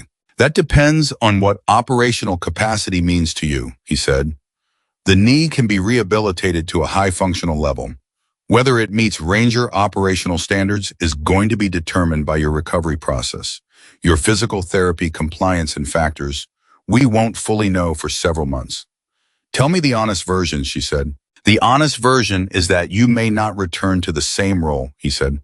That's not a certainty, but it's an honest possibility, and you deserve to hear it now rather than 8 months from now. She received that information with the stillness that she had learned was the appropriate response to things you could not immediately solve. Not acceptance, not denial, but a kind of holding pattern where the information was acknowledged and set aside until there was bandwidth to address it properly. She said, "Thank you for telling me directly." He nodded. "You're going to have a lot of visitors who want statements and answers," he said. "How long do you want before I start letting them in?" "How long do I have?" "I can give you an hour." "Give me 30 minutes, she said. "I don't want to get comfortable with the quiet." He almost smiled at that. He didn't quite, but it was there. She used the 30 minutes to think about her father. She had been thinking about him in fragments throughout the last 18 hours. The things he'd said, the things he'd taught her, the specific quality of his voice when he was explaining something he considered important. He had died in a rescue operation overseas when she was 22, which was old enough to have learned most of what he had to teach and young enough to wish she'd had more time. He had been an Army medic. He had believed with a particular quiet conviction of someone who had tested a belief against reality and found it holding that wearing a uniform meant responsibility, not superiority. That the authority conferred by the military was borrowed from the people it served, and that borrowing something conferred an obligation to return it in better condition than you received it. He would have hated what Rourke had done. Not just the crime, the betrayal, the corruption of something he'd considered worth protecting. She thought he would have been less surprised than she was. She was still thinking about him when Aaron appeared in the doorway of her hospital room, moving carefully with the gait of a man who has had his wound properly treated and is now being carried partially by medication and partially by the determination not to let the medication make the decision. "You're ambulatory," she said. "Technically," he said. He came in and sat in the chair beside her bed with the carefulness of a man lowering himself onto something he isn't fully certain will hold. "Surgery went clean. Another week and it would have been a different story." "I know. They tell you about your knee." "They told me." He was quiet for a moment in the way that people are quiet when they want to say something and are deciding how. "The photographs came through complete," he said. "All of them. The financial records transmitted successfully. Lung's recorded confession. Both of them, the one from the station and Rourke's transmission on the emergency frequency, are in federal custody and have already been reviewed by a federal judge." She let that land. She let it sit. "How long until charges?" she said. "Long was charged before we landed," Aaron said. "His attorney showed up at Elmendorf while we were still in the air, which tells you how prepared they were for a situation like this. They were going to fight it. They're very good and they're very well paid. And they're going to argue everything from chain of custody to the validity of a transmission from a decommissioned facility. But the recordings are clean. The photographs are verifiable. The financial records have 8 months of federal investigation behind them. And Victor Lang on tape told a decorated military officer to kill a federal marshal and a member of his own unit." Aaron paused. "There are things that good attorneys can manage and things that they cannot. Victor Lang giving that specific instruction in his own specific voice is firmly in the second category." Sloane looked at the ceiling for a moment. "Reed," she said. Aaron had been expecting this. She could tell by the way he didn't react to the name, the stillness of a man who has already thought through a topic and arrived at a position. "He's in custody," Aaron said. "He's been cooperative since approximately 4 minutes after federal personnel took control of the perimeter. He identified himself, immediately stated that he had been complicit under pressure and had considered objecting on multiple occasions and asked to speak with a JAG officer. Did he say anything specific? Aaron looked at her carefully. He said that when Rourke cut your harness, he tried to reach for you. He said his hand moved and then Oates was beside him and the moment was gone in about half a second. Aaron paused. He said he's been thinking about that half second since it happened. Sloane was quiet. He's providing full cooperation, Aaron continued. Names dates his account of every operation he participated in over the last 14 months. He knew enough of the logistics to fill significant gaps in the financial trail. He still stood there, she said. It was not an accusation. It was the honest accounting of what had happened. He stood there and he didn't stop it. Yes, that has consequences. Yes, it does. But there's a difference, she said, between being afraid and being willing. Between being pressured and being the one who applies the pressure. Between the man who designs the trap and the one who gets caught in someone else's version of it. Aaron was watching her with the focused attention of someone listening to reasoning they respect. Justice has to make that distinction, she said. Not because it lets him off, it doesn't let him off. But because if we don't make that distinction, we lose the ability to tell the difference between the people who lead into corruption and the people who follow into it. And if we can't tell that difference, we can't ever interrupt the cycle before it happens. Aaron was quiet for a long moment. You're going to testify on his behalf, he said. I'm going to testify to what I observed, she said. His behavior, his hand, what it looked like from where I was standing. The jury can do with it what they decide is right. A lot of people are going to have opinions about that choice, Aaron said carefully. A lot of people weren't in that helicopter, she said. He accepted this. He was getting better at accepting the things she said that were simply true and didn't require a response. There's something else, he said, and his tone shifted in a way that made her attention sharpen. Lang's attorneys filed a preliminary motion this morning claiming that the transmission from Echo doesn't meet evidentiary standards because the facility wasn't authorized for active use. They're arguing the uplink itself was illegal, that you accessed federal communications infrastructure without authorization. Sloane stared at him. They're claiming the evidence was illegally obtained, she said. Yes. By a soldier who was thrown from a helicopter. Yes. The silence in the room had a particular quality. How's the motion looking, she said. The federal judge who received the initial transmission flagged the security protocol ping that came through when your signal went incomplete. She reviewed it within 4 hours of the signal and issued a preservation order on all materials. The motion is going to be contested on about 15 different grounds. Aaron paused. But it's going to take time. Lang knows it's going to take time. His strategy isn't to win on this motion. It's to delay long enough that witnesses become less certain. Evidence chains get more complicated and juries start to feel like the situation is too far in the past to be clearly understood. Sloane closed her eyes for exactly 3 seconds. Then she opened them. What do we do about it, she said. We, Aaron said. And there was something in the way he said it, not quite surprise, more like a man testing a word to see if it held weight. You've been running this investigation for 8 months, she said. I've been inside the network for 18 hours. You have the long game knowledge. I have the immediate operational detail.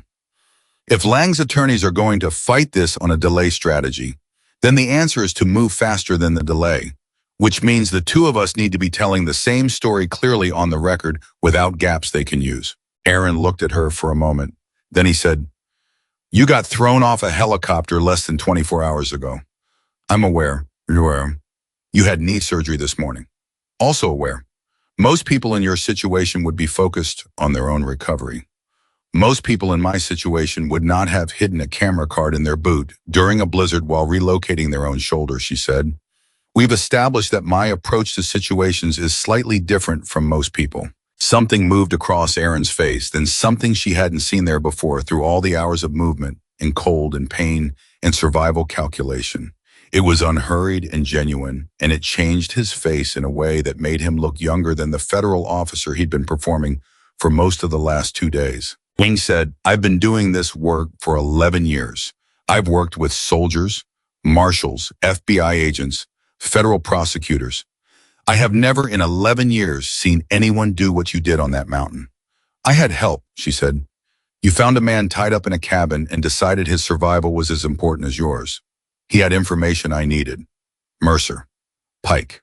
You could have left me, he said. It wasn't an accusation either. It was a statement of fact offered honestly the way he offered most things. You could have moved faster alone. You knew that. Yes, she said. Why didn't you? She had answered a version of this question in the cabin 2 days ago when it had been easy to answer quickly because quick answers were what the situation demanded. Now in a hospital room with nothing pressing down on her, she had the space to give the honest version. Because my father told me something once, she said. He said the uniform doesn't make you responsible for the people on your side of the line. It makes you responsible for the people who need someone on your side of the line. She paused. You were tied up in a cabin. You needed someone. Aaron was very still. I'm sorry about your father, he said. So am I, she said. Every day. The military hearing convened 6 weeks after the incident, by which point Sloane was in the middle of physical therapy, and Aaron had been formally assigned as the lead federal prosecutor's primary witness coordinator for the line case. The hearing was the Army's internal reckoning, the process by which the institution attempted to understand not just what had happened, but how it had been allowed to happen. Rourke's attorney was a retired brigadier general named Calloway, who understood military tribunals in the way that surgeons understand bodies, from the inside out, with complete knowledge of where the vulnerable points were. He came at Sloane on her second day of testimony with a line of questioning structured around the premise that her judgment had been compromised by the extreme physical trauma of the fall, that her perception of events was distorted, that a soldier who had experienced what she had experienced was not a reliable narrator of her own experience. It was a good strategy. It was precisely calibrated to the psychology of military tribunals, where credibility was the currency and doubt was the instrument. Sloane sat in that chair and answered every question with the flatness of someone who had made peace with the fact that the truth didn't require her emotional investment to be true. She was not angry at Calloway. He was doing his job. She had a job too. Then the prosecutor played the recording. Not the full recording, the specific segment, 47 seconds, in which Rourke's voice described the payment structure, confirmed that the guidance systems were being sold to a third-party broker, and stated clearly that Sloane was being killed because she was, in his words, too effective. The room went quiet in the way that rooms go quiet when something irrevocable has just been introduced into them. Calloway sat back in his chair. Not dramatically, just the small, involuntary movement of a man absorbing new information and adjusting. Sloane watched Rourke's face across the room. He was looking at the table. His expression was not the expression of a man who had been caught. It was the expression of a man who had known this moment was coming and had been carrying the weight of it since the night on the relay station's roof, when he had lowered his weapon and let her take it from his hand. She had expected to feel something sharp and satisfying when that recording played in a room full of people who had authority over what happened next. What she actually felt was something much quieter, not satisfaction exactly, but the particular relief of a thing that needed to be true, being confirmed as true in front of witnesses. The difference between knowing something and having it known. Major Elaine Ward testified on the 4th day. She was Sloane's commanding officer, and she stood before the tribunal with the bearing of a person who has decided to absorb the full consequence of something rather than distribute it. I saw warning signs, Ward said, in the mission composition, in the unit reporting structure for operations attached to Rourke's element. I asked questions and accepted the answers I received without pushing further. She paused. That was a failure of command responsibility. I accept that finding completely. The tribunal noted it. The tribunal also noted in its eventual findings that Ward's willingness to accept accountability without deflection was a significant factor in the recommendation that her response be remedial rather than punitive, that she be required to implement the stricter oversight protocols she had failed to apply rather than simply be removed from a position where she could implement them. It was the kind of institutional response that Sloane had not entirely expected. She had expected the Army to protect its own, to find the smallest possible acknowledgement of failure that would satisfy the external requirement without creating internal disruption. What she got instead was more complicated and more honest than that, not perfect, not everything she might have wanted, but genuinely trying in the way that large institutions sometimes manage, when enough people inside them decide that trying is what's required. She testified on Reed's behalf on the 5th day. She described his hand. She described the half-second. She described the distinction between being afraid and being willing, using exactly the words she had used with Aaron in the hospital, because they were the accurate words and she had not been able to improve on them. The room was quiet while she spoke. Rourke was looking at the table again. Reed across from him was looking at her, and his face was not the face of a man expecting mercy. It was the face of a man watching someone tell the truth about him and trying to determine what he deserved. She didn't look away from him while she spoke. She thought he deserved that much to see that she was not performing, not calculating, not managing a narrative. She was telling what she had seen. The tribunal's findings came 3 weeks later. Rourke received a sentence of 22 years. Oates, who had been the most actively involved after Rourke in the physical disposal of Sloane, received 18.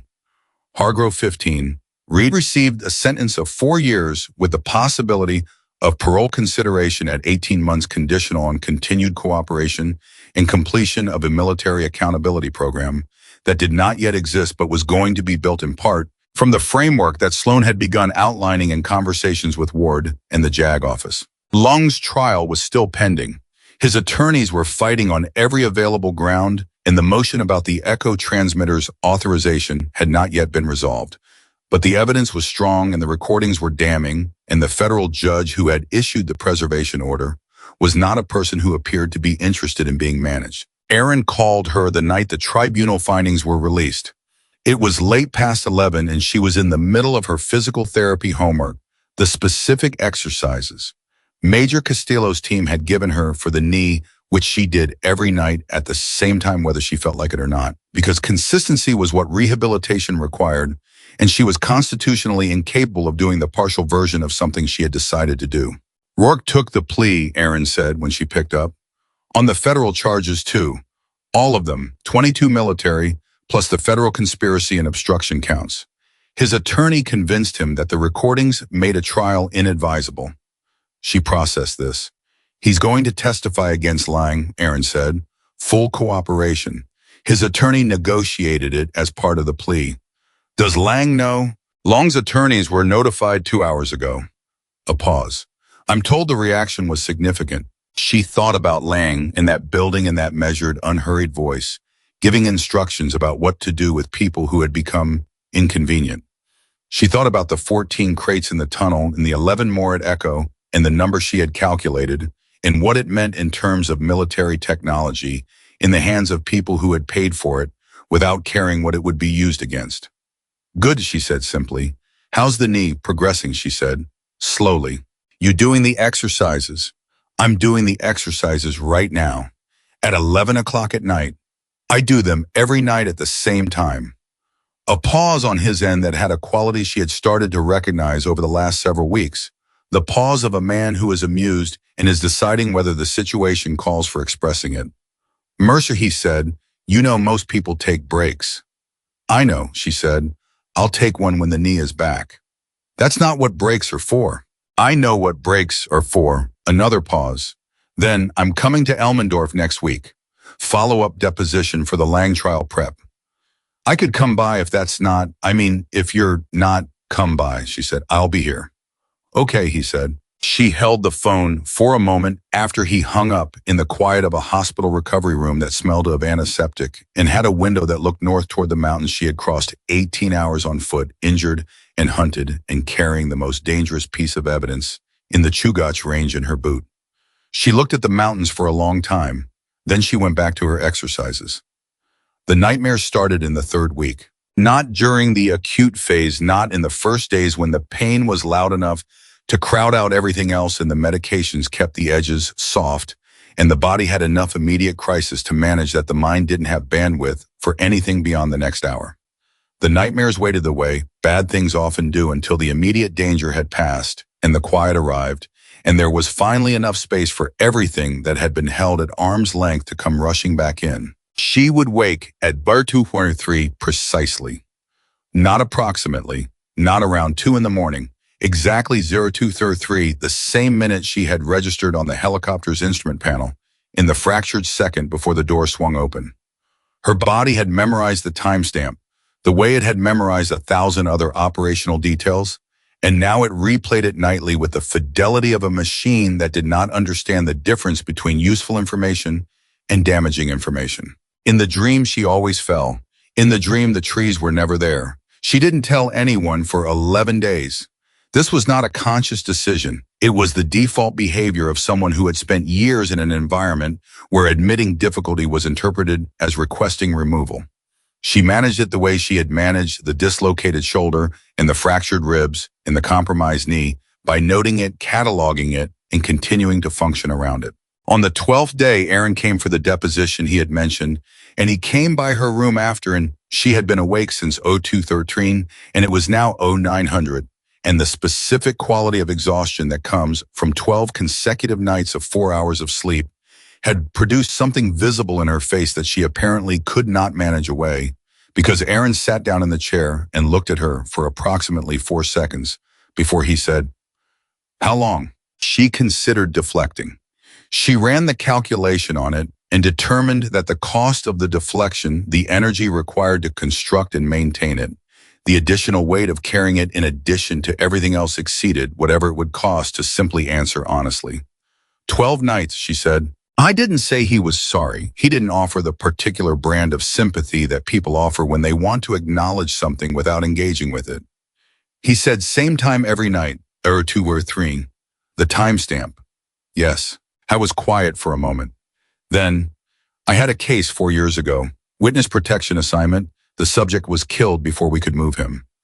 I blame myself for the timeline. The nightmares were about the drive to his location, same road, same light, different ending every time.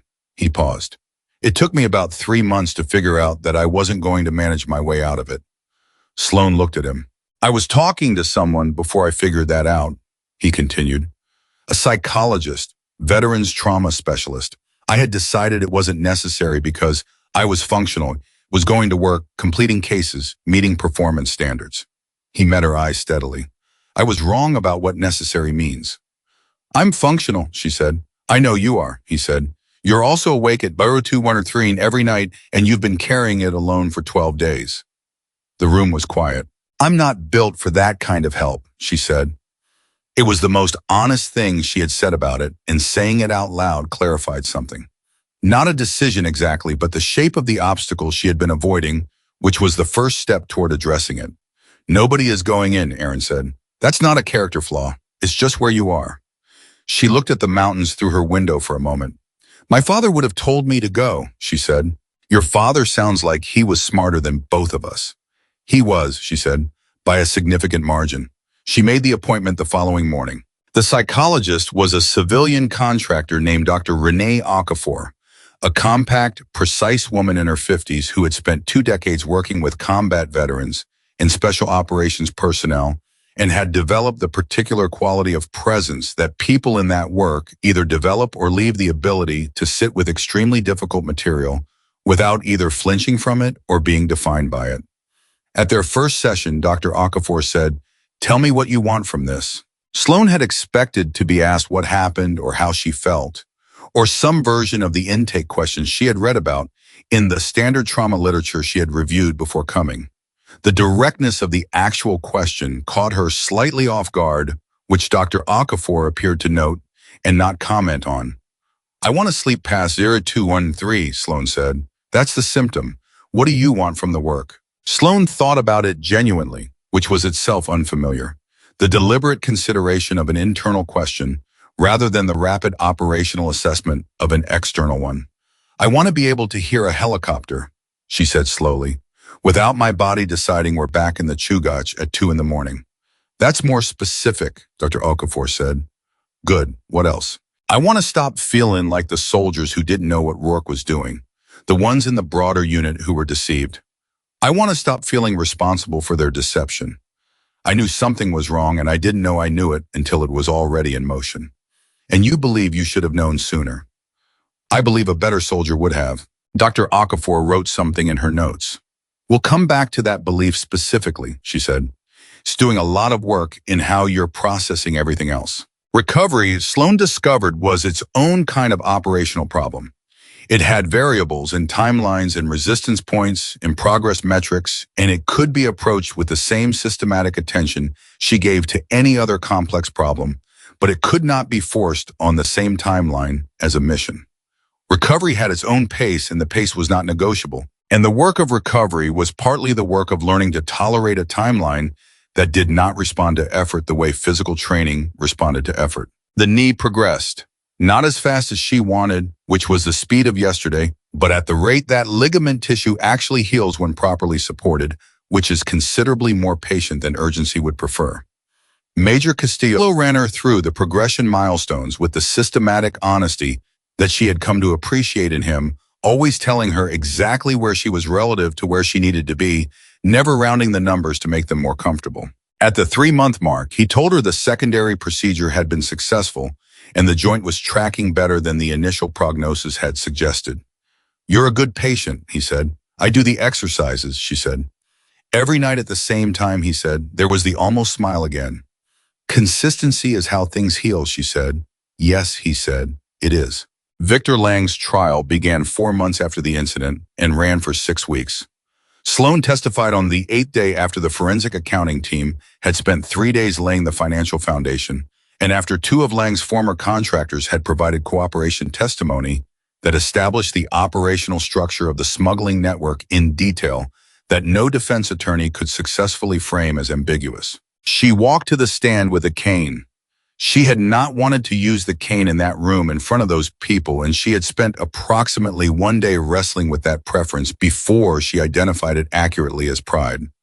Operating in a context where pride was not useful and set it aside. The cane was a medical device.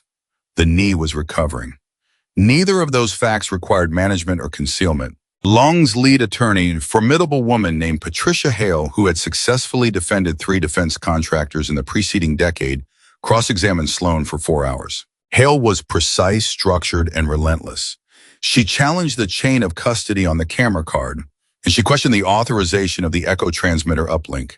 She presented a reconstruction by a defense expert who argued that the evidence of Sloane's fall was inconsistent with survival, implying with careful legal indirection that the account had been constructed or embellished after the fact. Sloane answered every question with the flatness she had used at the military tribunal.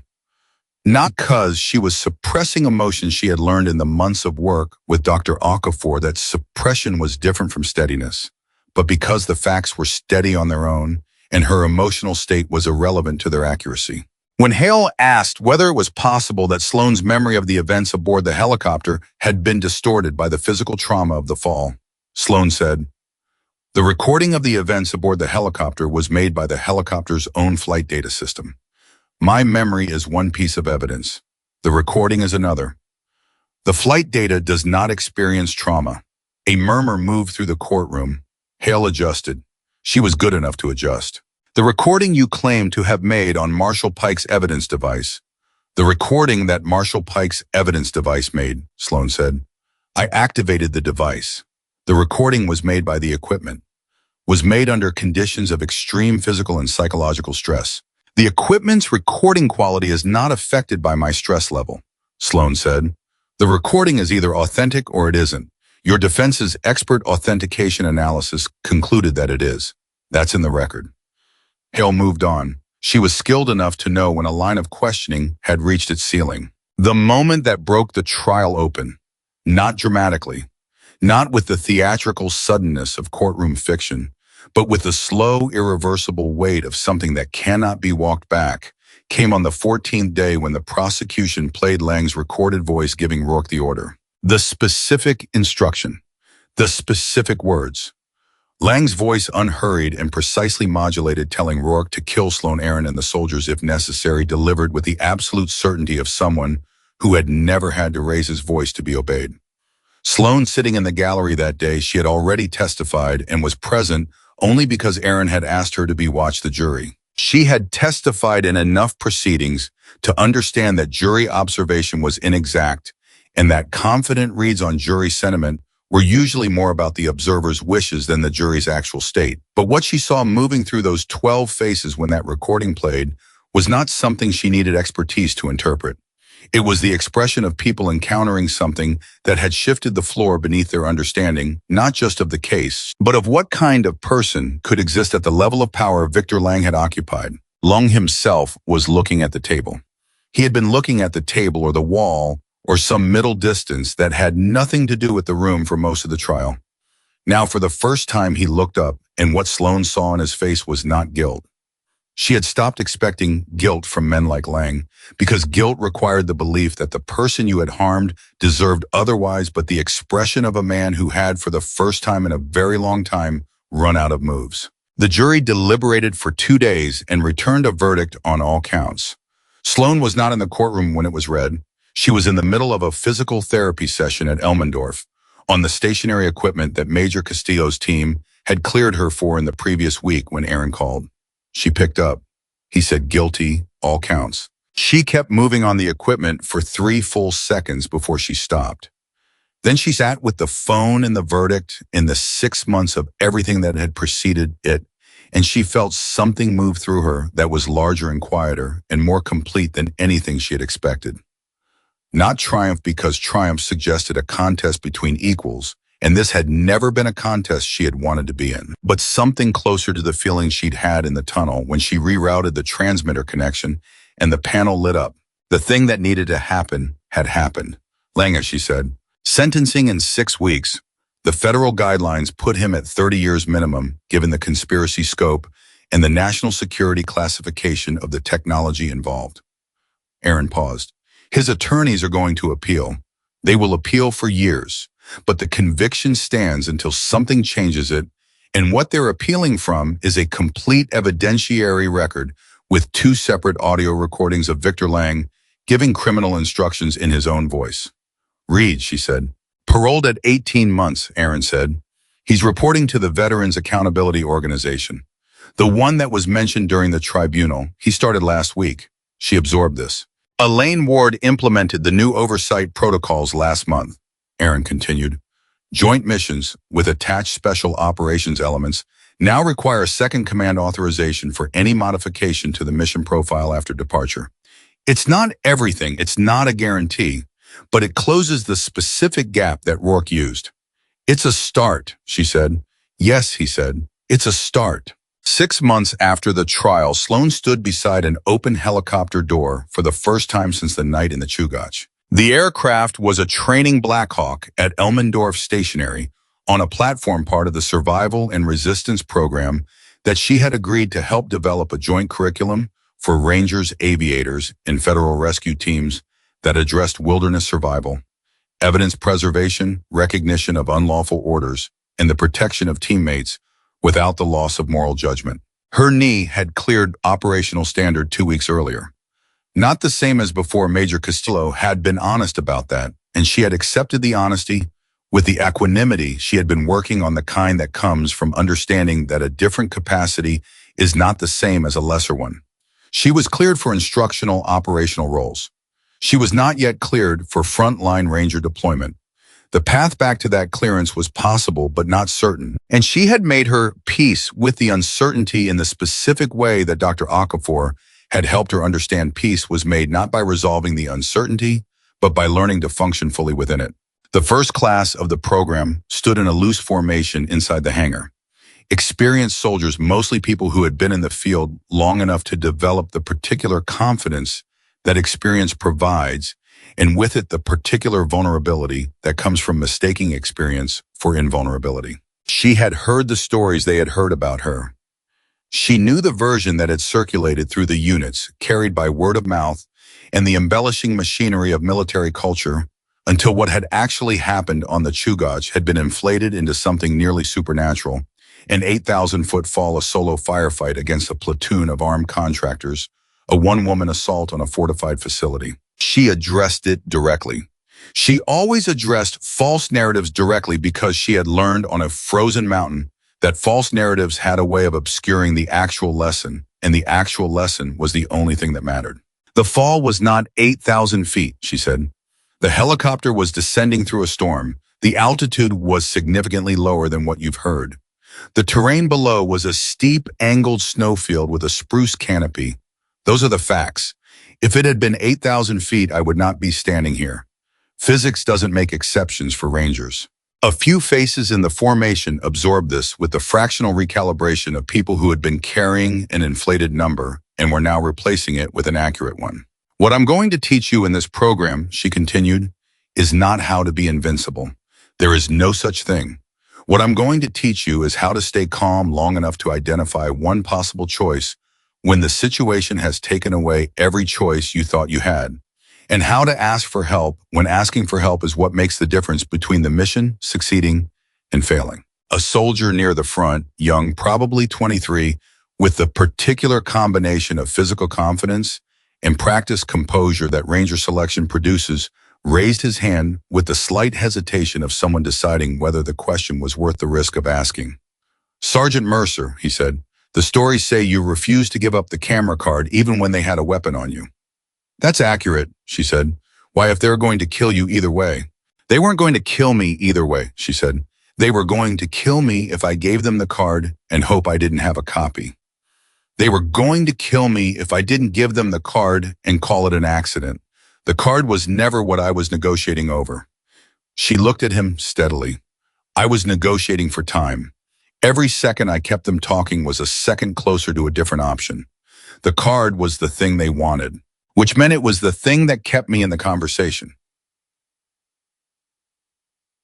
The soldier absorbed this. She watched it land not as a tactical tip, but as a principle, the kind of thing that sounds obvious in retrospect and is almost impossible to access in the moment unless it has been explicitly articulated beforehand.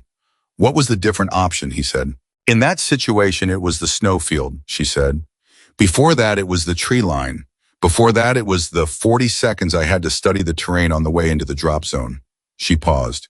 "There's always a different option, not always a good one, not always one you choose in any other circumstances. But there is always one more thing you can do before you accept that there's nothing left. Your job is to stay functional long enough to find it." The soldier nodded. He was writing something in the small notebook he carried, and she felt something that she recognized after a moment as the closest thing to validation she had experienced since the night on the Chugach. Not because he was impressed, but because he was taking notes. Because the lesson was landing. Because the thing she had survived was becoming something transmissible, something that could live beyond the event that had produced it and potentially protect someone who would never know her name. That was what her father had meant. She understood it now in a way she hadn't had the full architecture to understand before, that the uniform didn't make you responsible for the people on your side of the line, but for the people who needed someone on your side. Every soldier in that room was going to go somewhere, eventually where the situation went wrong in a way the mission brief hadn't accounted for. Everything she taught them was a tool they would carry into that moment. She turned to the open helicopter door. She had known this moment was coming. She had thought about it in the weeks of preparation for the program, standing at an open door above a training altitude the first time since the Chugach. And she had talked about it with Dr. Okafor, who had not told her what to feel or how to manage it, but had asked with the precision that characterized all of her questions what Sloane wanted to happen in that moment. Sloane had said, "I want to feel the fear and do it anyway." Not despite the fear, with it, because the fear is accurate information and pretending otherwise doesn't make it less true. Dr. Okafor had said, "That's not courage as the absence of fear. That's courage as the willingness to act while the fear is present." "Yes," Sloane had said, "that's the one I want." She stood at the door and looked down at the training ground below, and the wind came through the openings, a way Alaskan wind always came, cold and honest and completely indifferent to what she needed from it. And she felt her heartbeat accelerate in the specific pattern that her body had learned to associate with open doors at altitude. And she breathed into it the way Dr. Okafor had taught her, the way Major Castillo had taught her, the way her father had taught her 30 years ago on a mountain in Oregon that was nothing like these mountains but had the same essential truth at its center. Beside her, the young soldier from the formation had been assigned as her jump partner for the first exercise. He was looking at the ground below with the focused, controlled expression of someone managing his own version of the same fear by slightly different means. "First jump," she said. "Second," he said. "First one didn't go great." "What happened?" "I froze at the door," he said, "for about 4 seconds. It felt like 4 minutes. Did you go? Eventually. Then it went fine, she said. He looked at her. 4 seconds of freezing isn't fine. 4 seconds of freezing followed by going is fine, she said. Freezing forever is the problem. 4 seconds is just information about what you're asking your body to do. He was quiet for a moment. Sergeant Mercer, he said, and his voice was slightly different now. The carefully maintained composure of a young soldier partially giving way to something more genuine beneath it. Did they really throw you out of a helicopter without a parachute? They did, she said, and you survived. Barely, she said. What did you think about while you were falling? She had been asked this before. She had answered it in depositions and hearings and debriefs, and each time she had given the accurate version of the answer, the operational version, the version about terrain, assessment, and body position, and the identification of the one possible choice. All of that was true. But standing at the open door with the wind coming through and the training ground below and this young soldier beside her who had frozen for 4 seconds on his first jump and gone anyway, she gave him the other version, the one underneath the operational answer, the one she had told no one except Aaron, and even then only in the form that fit between two people sitting in a hospital room talking about fathers they missed. I thought about where I wanted my story to end, she said, and I decided it wasn't there. She checked his harness, she checked her own. She looked at the mountains in the distance, enormous and cold and patient, exactly as they had always been, exactly as they would be, long after every one of them had finished whatever story they were in the middle of. Then she gave the signal, and she jumped beside him. She felt the air take her weight, felt the harness catch, felt the specific physical fact of falling and then not falling. And underneath all of it, she felt something she had not expected to feel until it was happening. Not relief, not victory, not the satisfaction of a milestone achieved. Something simpler and more complete. She felt like herself. The woman who had hidden a camera card in her boot in the dark. The woman who had relocated her own shoulder on a mountainside at 2 a.m. and then stood up and started walking. The woman who had refused to leave a stranger tied up in a cabin who had gone up the stairs when every reasonable calculation said not to, who had lowered a weapon from Rourke's hand, not with force, but with the truth. She was still that woman. She was going to be that woman on the other side of this jump and the next one and however many came after, because the fall had not changed who she was. It had only showed her under conditions that left no room for anything false exactly who that was. They had thrown her from a helicopter to erase the truth.